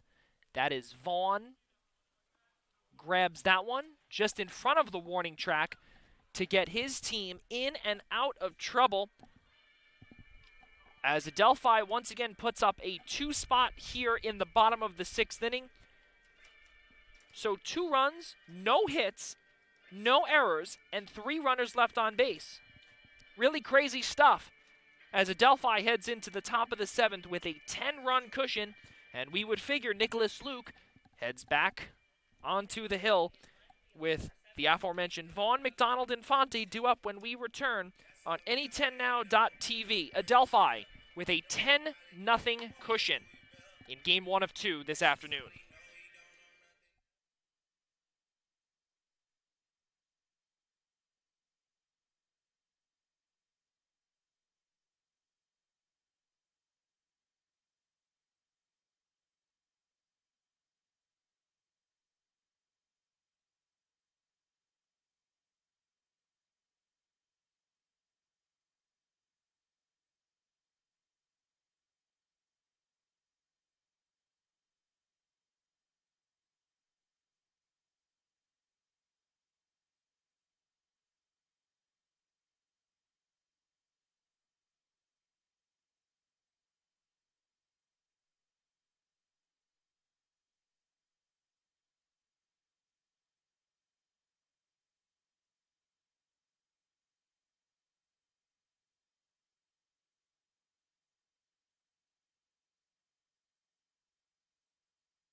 Top of the 7th we go.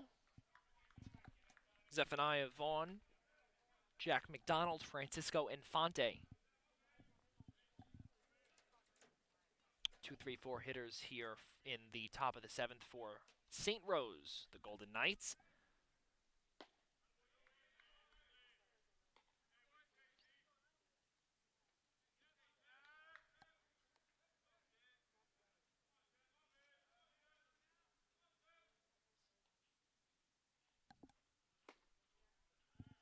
Swing and a miss.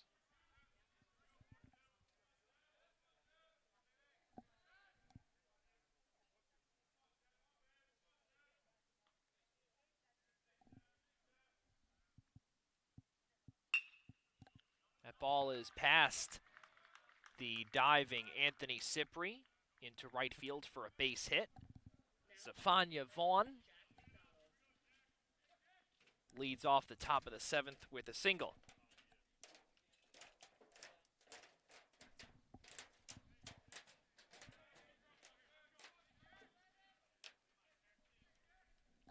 It's going to bring up the first baseman, Jack McDonald, who hit into a 1-6-3 double play in his last time up.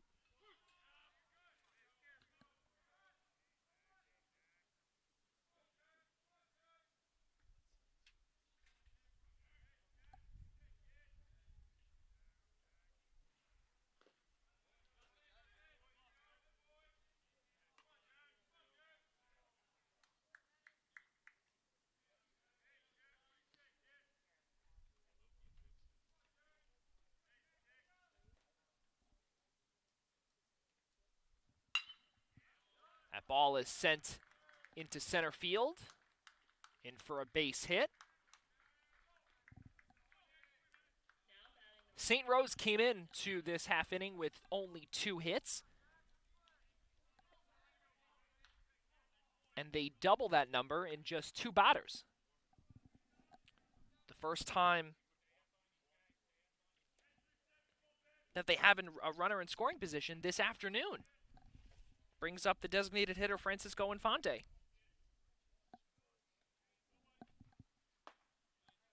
We'll see if St. Rose can take advantage of this golden opportunity, no pun intended.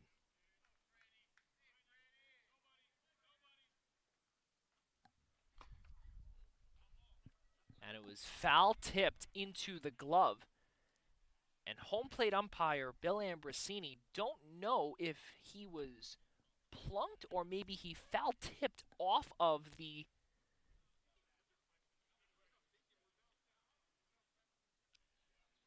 and head coach Wayne Jones comes out of the third base dugout speaking with Bill Ambrosini, trying to say maybe he might have gone into it.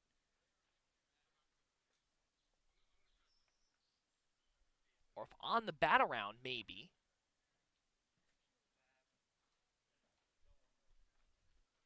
Maybe hit himself there, or where did it hit maybe his wrist first? Or did it hit the bottom of the bat?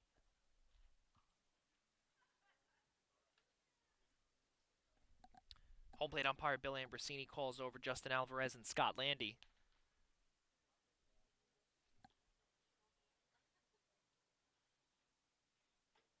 Try and get their take on this. With no replay or no review, it's very difficult to see. And it looks as if that it was a hit by a pitch following the little conference there. And for the first time in this game, we could say a top half of the inning, bases loaded for the College of St. Rose. With no out, again, a golden opportunity here for the catcher Derek Hoggy, 0 for 2 on the day.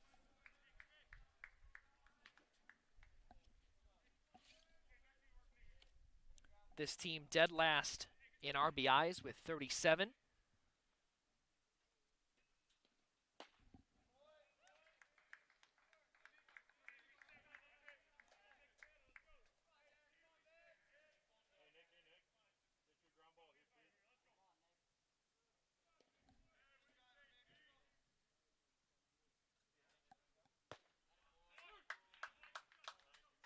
Counts 2-1.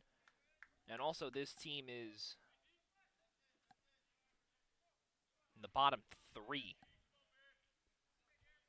in the entire Northeast 10 Conference. In runs scored as well. In hits, they're 11th, with a total of 76 coming into the day. They're at hit number 80, following the 2 to lead off this game, or to lead off this half inning, rather. That one is fouled back into the netting on the third base side.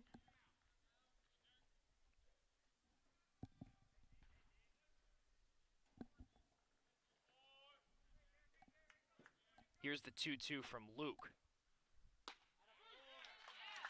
Called strike 3, and down looking goes Derek Hoggy for the first out. That is his 4th strikeout of the game for Luke. It brings up the right fielder, Steve Sanders.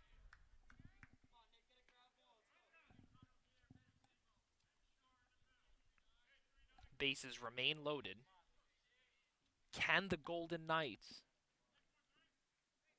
provide any offense here off the bat of Sanders? Called strike 1. That one was a tad high. Home plate umpire Bill Ambrosini did not think so.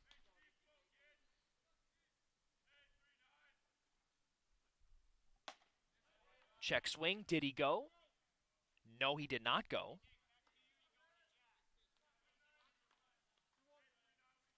Catcher Jack Ryan immediately signals to Justin Alvarez. Bill Ambrosini follows.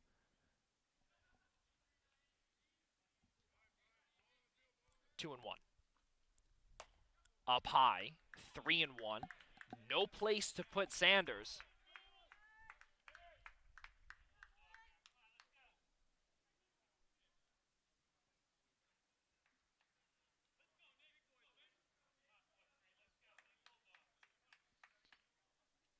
Grabbing that baseball, Josh Rovner, who we fully expect to start game number 2 of this one.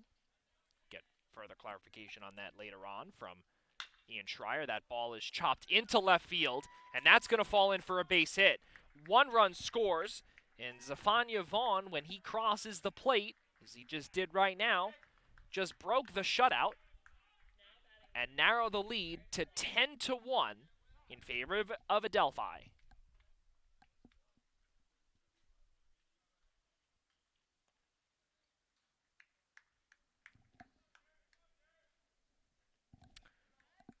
So Steve Sanders with an RBI. And as we did say earlier, much needed in terms of RBIs, where they are in the basement in the respective category in team average.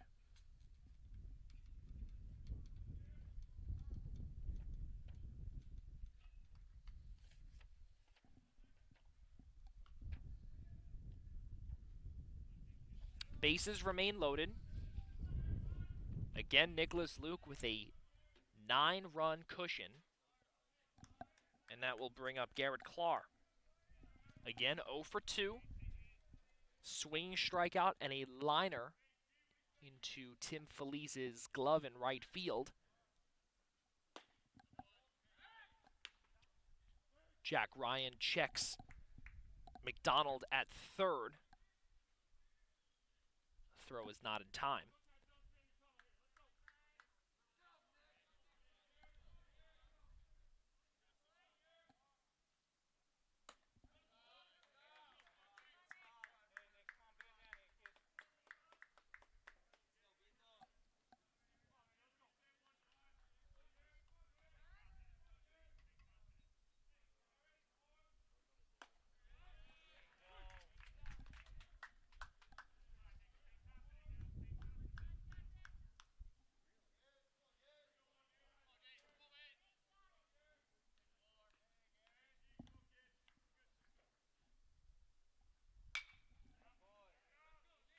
Ball sent foul, count 2-2.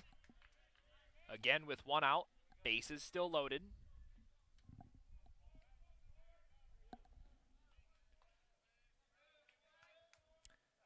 The College of St. Rose looking for their 12th all-time win here at William J. Bonomo Memorial Field. And Nicholas Luke with his 5th strikeout of the afternoon as he sails one right past Garrett Clark for the team's 2nd out. And a big out, which will bring up the third baseman, Tyler Osborne. That one is sent into right field, just foul. That opposite field hit. Good attack, nice and early from the third baseman, Osborne.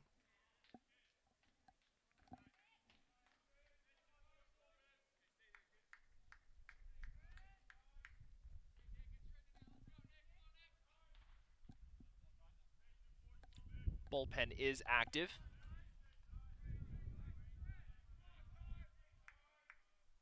For Adelphi, Jack Ryan, make sure he tracks that baseball down, as he did lose control of that one for a quick second, then gets that one back.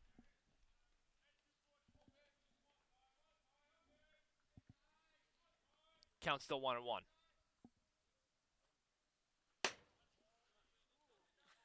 Wild pitch outside.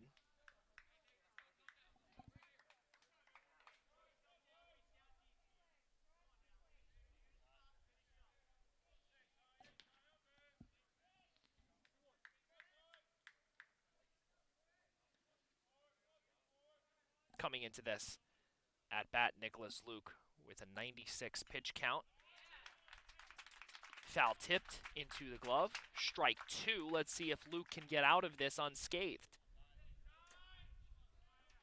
Or minimum unscathing, rather.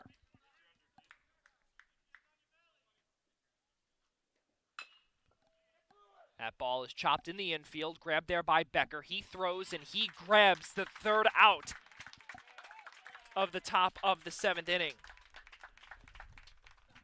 So for the best inning for the College of St. Rose, after 6.5 innings of work, 1 run on 3 hits, no errors, and 3 runners left on base. Ladies and gentlemen, let's stretch. It is the bottom of the 7th inning we go. Draskin, Becker, Warwick, due up in the bottom of the 7th when we return on any10now.tv. The shutout is now complete. Adelphi leads 10-1.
Bottom of the 7th here from William J. Bonomo Memorial Field.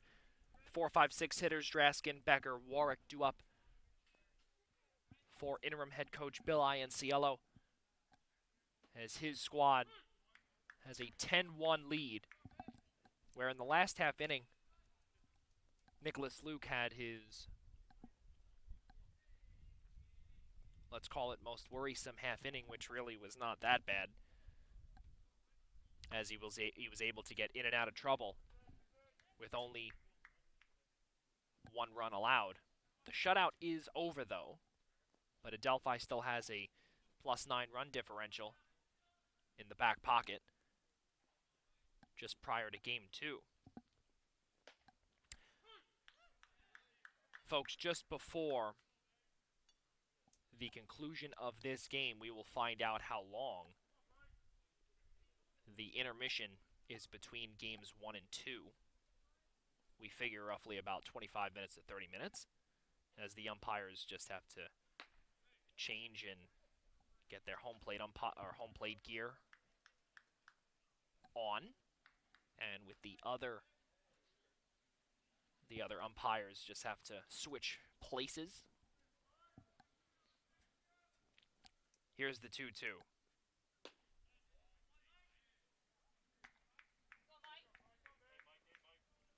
Draskin works the count. And we're also going to have a pinch runner. Now batting number 23, Tyler Becker.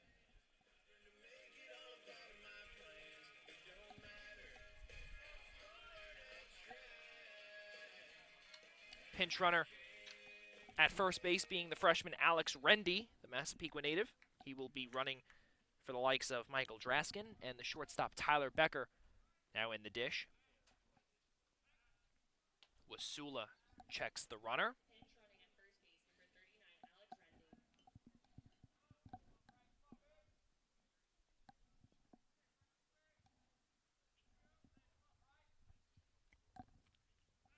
Alex Rendy. Wasula checks Rendy again.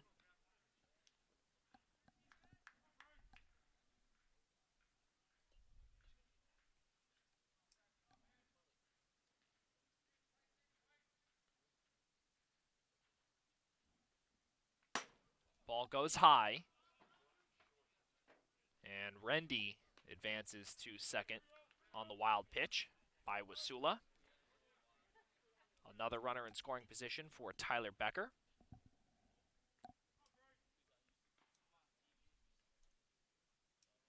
was 0 for 2 with 4 plate appearances, 2 walks, a run scored, sacrifice fly into left, and a swinging strikeout to open up his day. As Becker swings and misses for strike 2.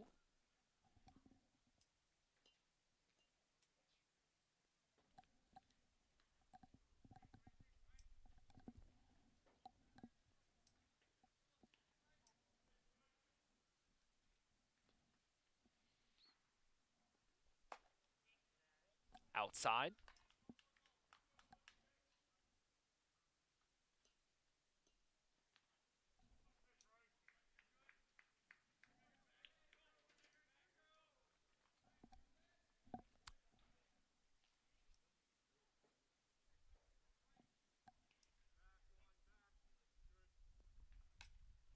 That ball is off of the glove of Hagi, and advancing again is Rendy on another wild pitch. Actually, Ian Schreier, the official score, will be giving that a passed ball. Rendy advanced to second on a wild pitch, but advanced to third on the passed ball.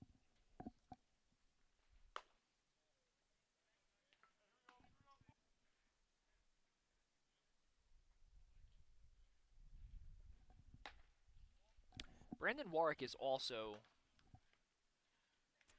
a catcher, the third catcher on the depth chart, behind the likes of Jack Ryan and Jose Matos. Wasula checks the runner at first.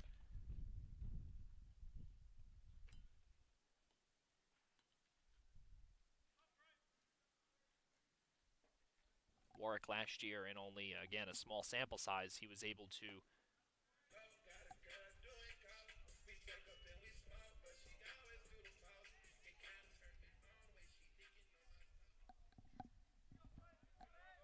and that's going to bring up Nick Gavilla, the left fielder.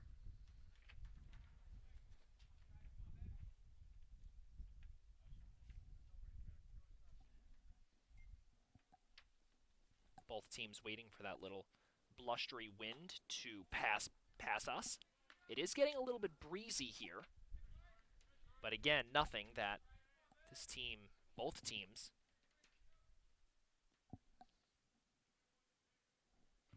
are none too familiar with.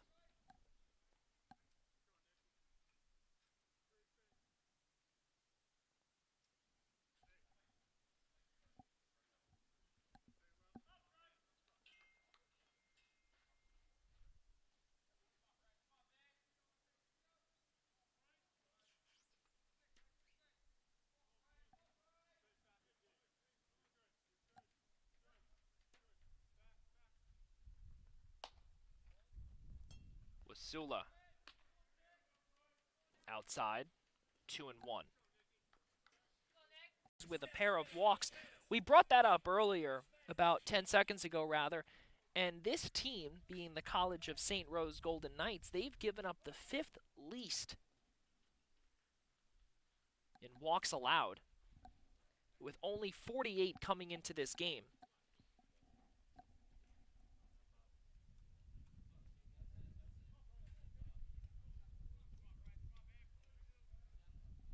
And in this game alone, Adelphi has worked 9 walks.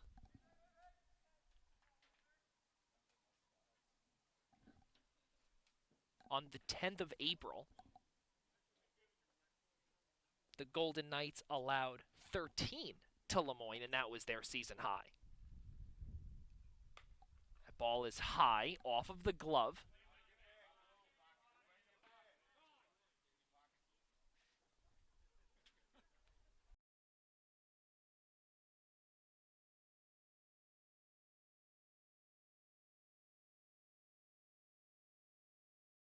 A dead ball, and everyone's looking at each other wondering. So that was a dead ball, and it looks as if possibly it went. Everyone is going to advance here. So the ball went off of the glove of Hagi and then went into the pocket of home plate umpire Bill Ambrosini. Coming in to score was Tyler Becker off of the dead ball. And Warwick advances, as does scoring position. The 2-2 from Wasula. That ball is sent sky high. Can Hagi grab it? He backs up, and he completely loses that one in the sun. The woes continue for the Golden Knights. Cooper Johnson keeps his at-bat alive. Have come out of Archbishop Malloy, the Queen's School.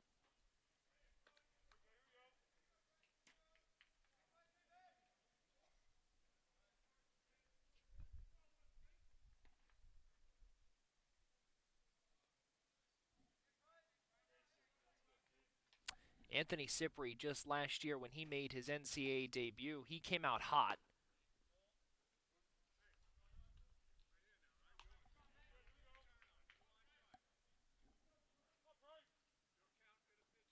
And he burst onto the scene, as we did say, with a double, and he went 2 for 4 against Franklin Pearson. The reason why we say that is because the consistency has been absolutely amazing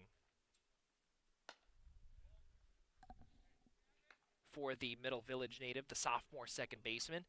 And we did see earlier how he did start off the game with an error defensively in the field, but then came back and started that 4-6-3 double play at the second batter of the game. And then he was able to play small ball and bunt and work 2 fantastic bunts against Tyler Osborne that caused a pair of errors on the scorecard. And he laid down 2 of the best bunts I've seen in quite a long time.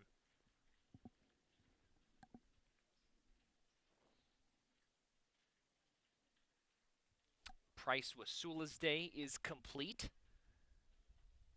And head coach Wayne Jones makes his 4th call to the bullpen. 12-1 in favor of Adelphi. We'll be right back on the opposite side of this break as St. Rose makes a pitching change.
Head coach Wayne Jones makes a call to the bullpen, his 4th one of the afternoon, and he summons junior right-handed pitcher out of Rockland, Massachusetts, Danny Owen.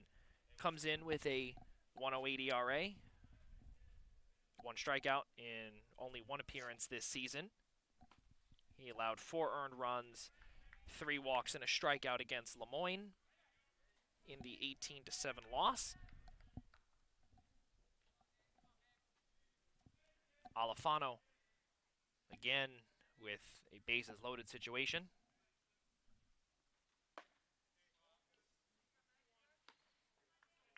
See what he could do here against Adelphi's best hitter.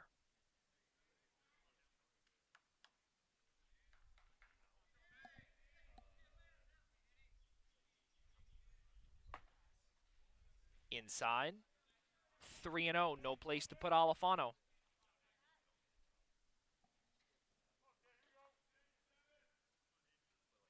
Still.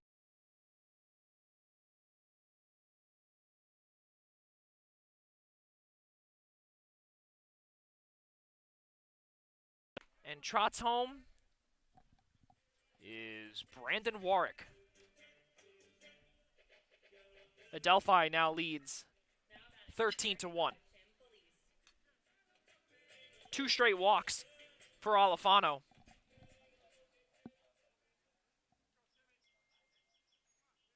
That is walk number 11 for Adelphi.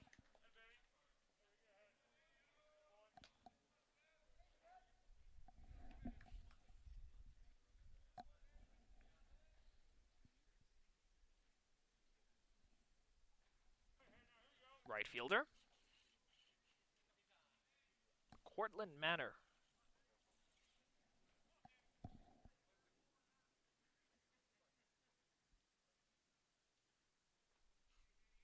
One for 4, 5 plate appearances, worked a walk in the last half inning. Opposite field, foul ball. 13 runs on 12 hits, and a lot of this, yes, off the bats, but also a large part of it has to do with a walk, and 11 total walks in the ball game for Adelphi.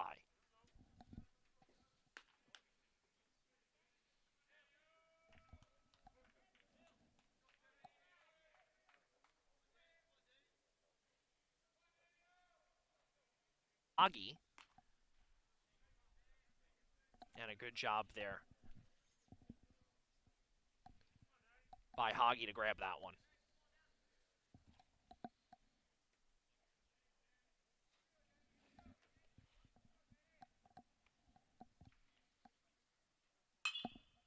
Sky high pop up.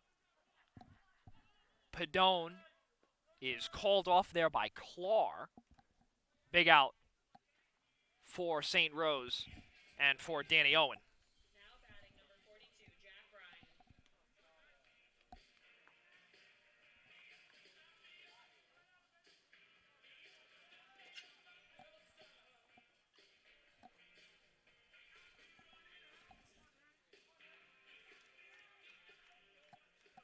That brings up the catcher, Jack Ryan.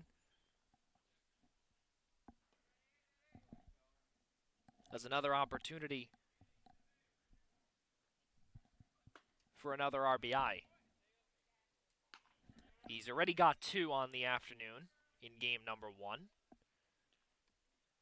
Let's see if he can get 3+. Behind in the count 0-1. Bases remain loaded. 2 of those runners are in scoring position. Just inside.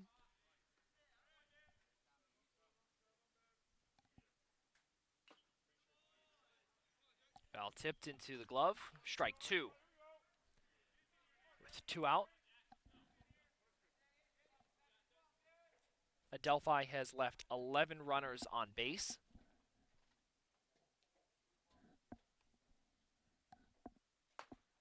Up high.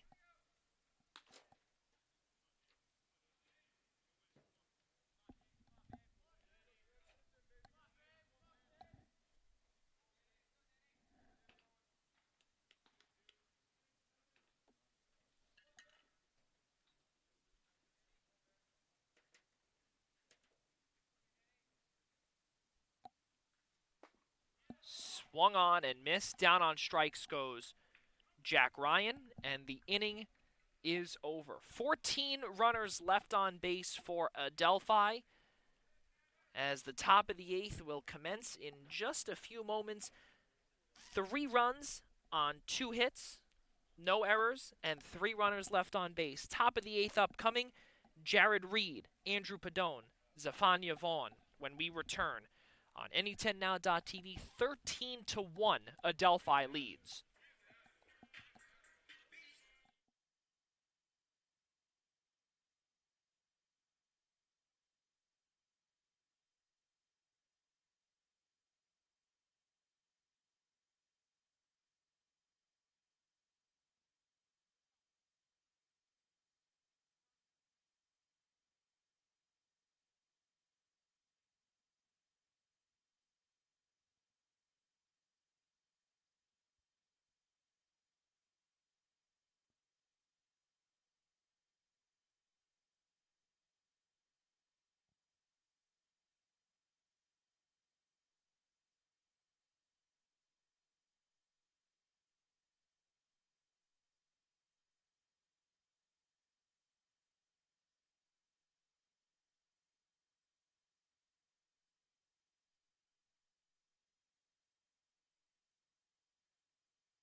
Pinch hitter for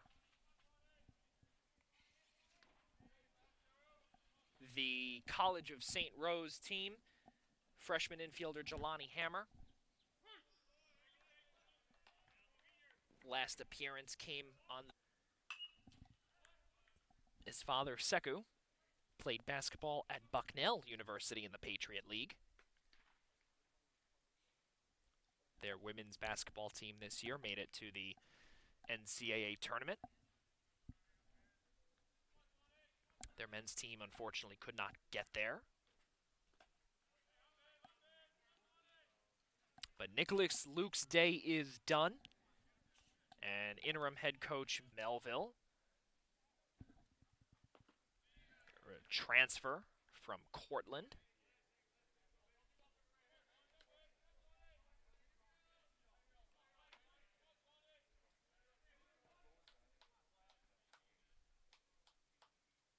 And also went to Half Hollow Hills East. And for those that are listening, Half Hollow Hills East is the alma mater of Philadelphia Phillies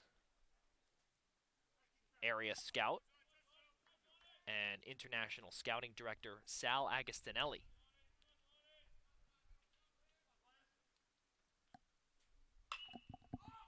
That ball is high and popped up, shallow left field. Tyler Becker on that one. Now batting number 23, Ricky Miller.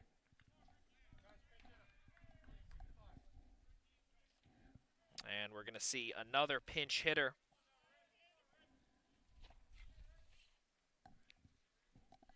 As June late appearance of the season, in his most recent appearance,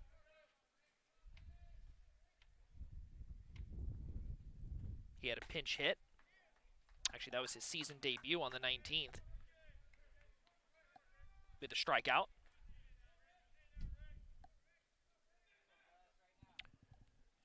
Has a baseball family. His brother played at Sacred Heart in the Northeast Conference for the Pioneers.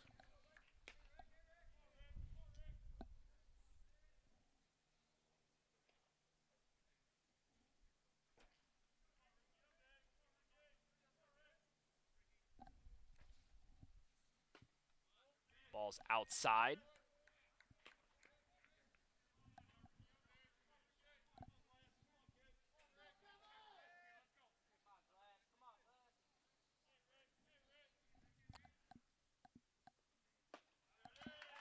Swung on and missed. Down on strikes goes Ricky Miller, and Kevin Glasser with his first strikeout of the game.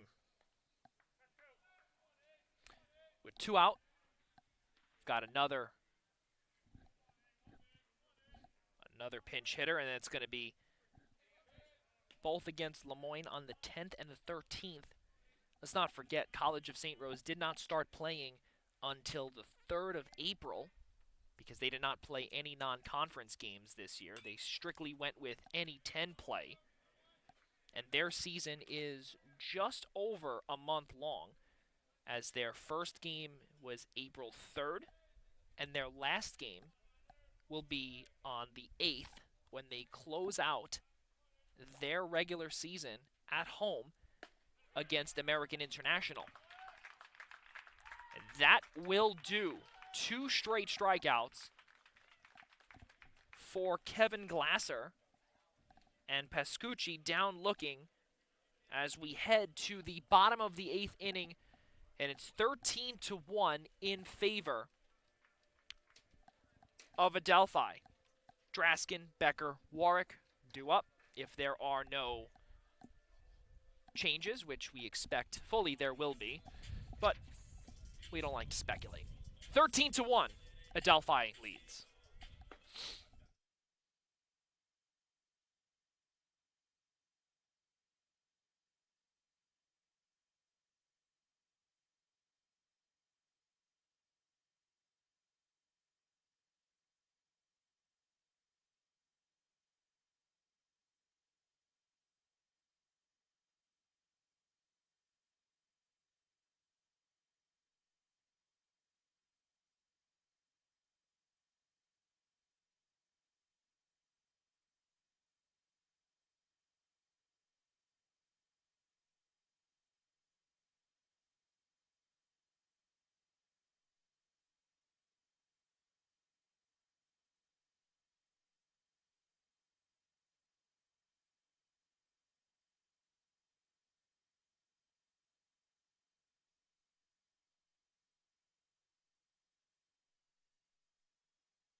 Someday. 13-1, Adelphi University with the lead, and as we did say earlier, we fully expect the pinch hitters to begin to come about, and we've got one here as Ryan Piccarello steps into the dish for the first time today.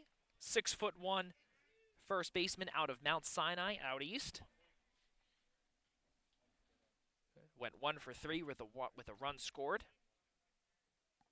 in their most recent series against Lemoyne on the 18th, day 2 of that doubleheader,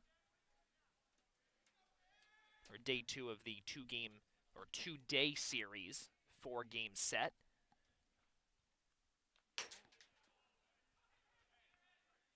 Now at third base, number 12, Remington Elmore, and at first base, number 25, Drew Signor. So as we did hear, the public address did bring up the changes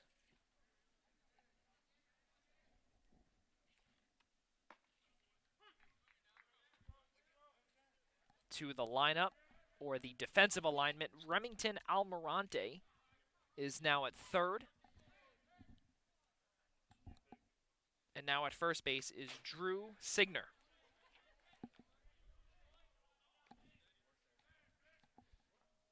Count runs full at 3-2. Ryan Piccarello named to the academic honor roll.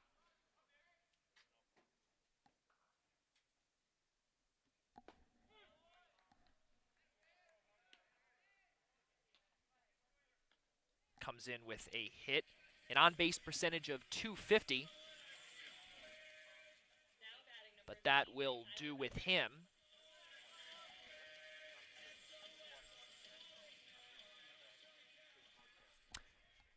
And that's going to bring up the graduate student Tyler Becker.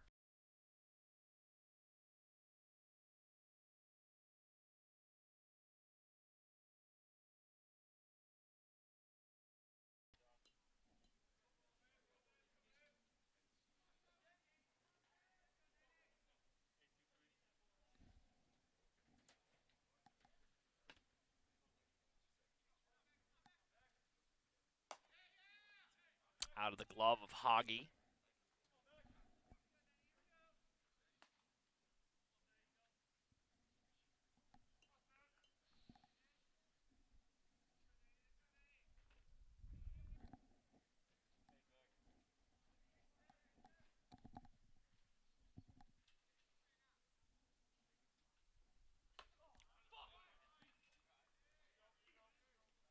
Swung on and missed. Down on strikes goes Tyler Becker as he hacked at that one.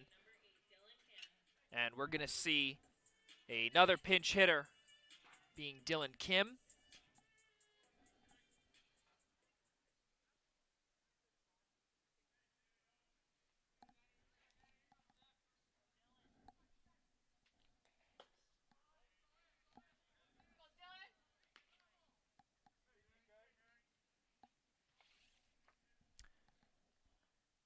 Dylan Kim coming in with a .250 batting average, on-base percentage of .400.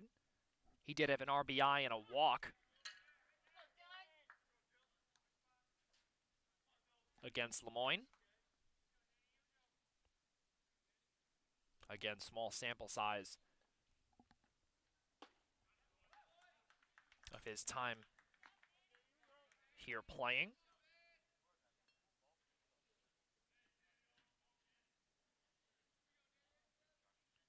Last year he started in count 2-2 for Dylan Kim.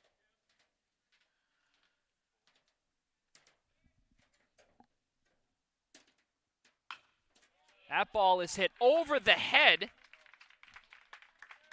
of the shortstop and into left field for a base hit. Dylan Kim is aboard with 2 out.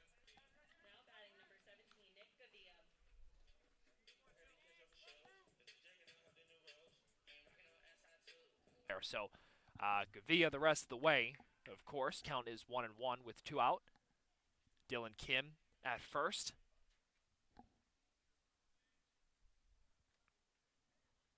That ball is fouled back nearly in front of our face, and we didn't even flinch. Kobe Bryant style.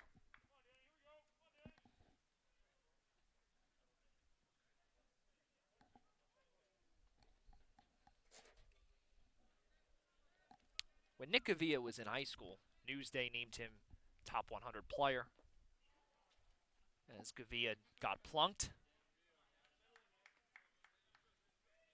in the lower part.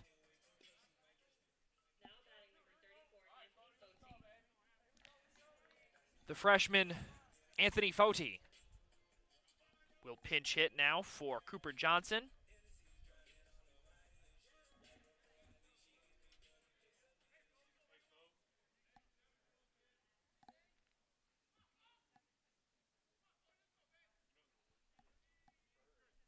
Kim at second, Gavia at first. What we do know is that for those that are keeping score and have an active scorecard at home, listening to our broadcast here, it must be an absolute disaster, as there have been lots of crossing out and many pencil marks, many pen marks. Foti swings and misses, counts 0-2 with 2 out. Bottom of the 8th, Adelphi 13, St. Rose 1. 13 runs on 13 hits. 2 of those runs came off of 2 errors.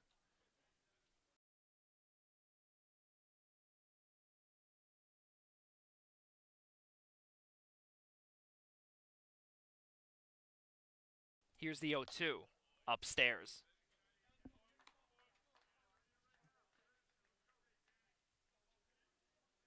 Anthony Cipri on deck. No pinch hitter expected. If the next at-bat does get up to the plate. Here's the 1-2 from Owen in the dirt. Good stop by Hoggy.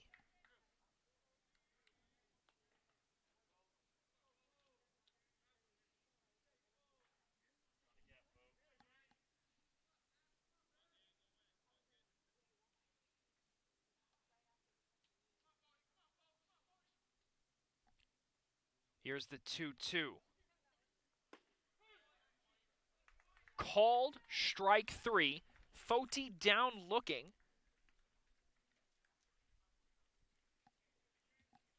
And we head into the top of the 9th. No runs, 1 hit, no errors, and 2 runners left on base, being Kim and Gavia. Last licks, McDonald, Infante, Hagi. We expect those to change shortly, as we did say that there were a couple of changes with Signer at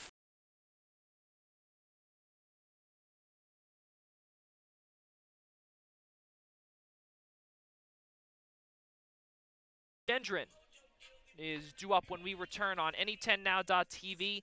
Adelphi has a very comfortable cushion with a plus 12 run advantage, 13-1 in favor of the Panthers.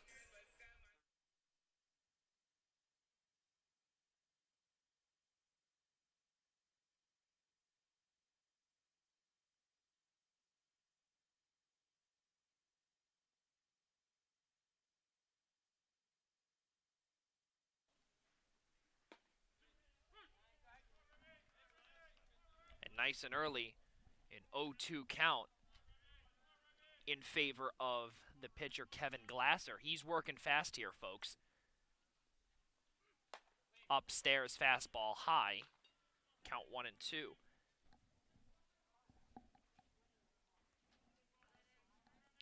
On deck, Louis Gendron, or Dengeron, as he is from Levi, Quebec. Get to his statistics when he is, or when.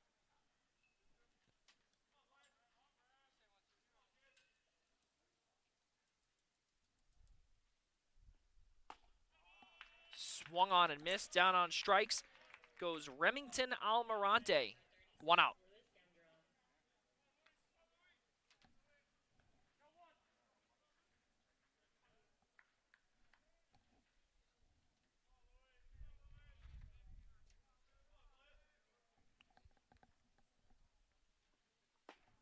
Defensive change for Adelphi. Gavia in left field, as we did say earlier. Picarello now at first.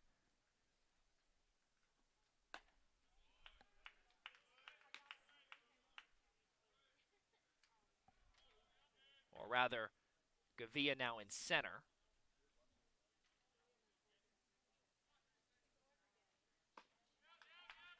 Swung on and missed. Down on strikes goes Dengeron.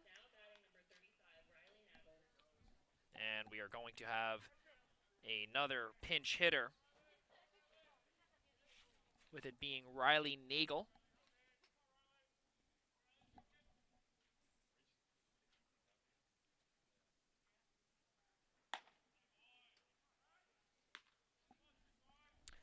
Riley Nagel, he had a Lemoyne appearance, had a strikeout,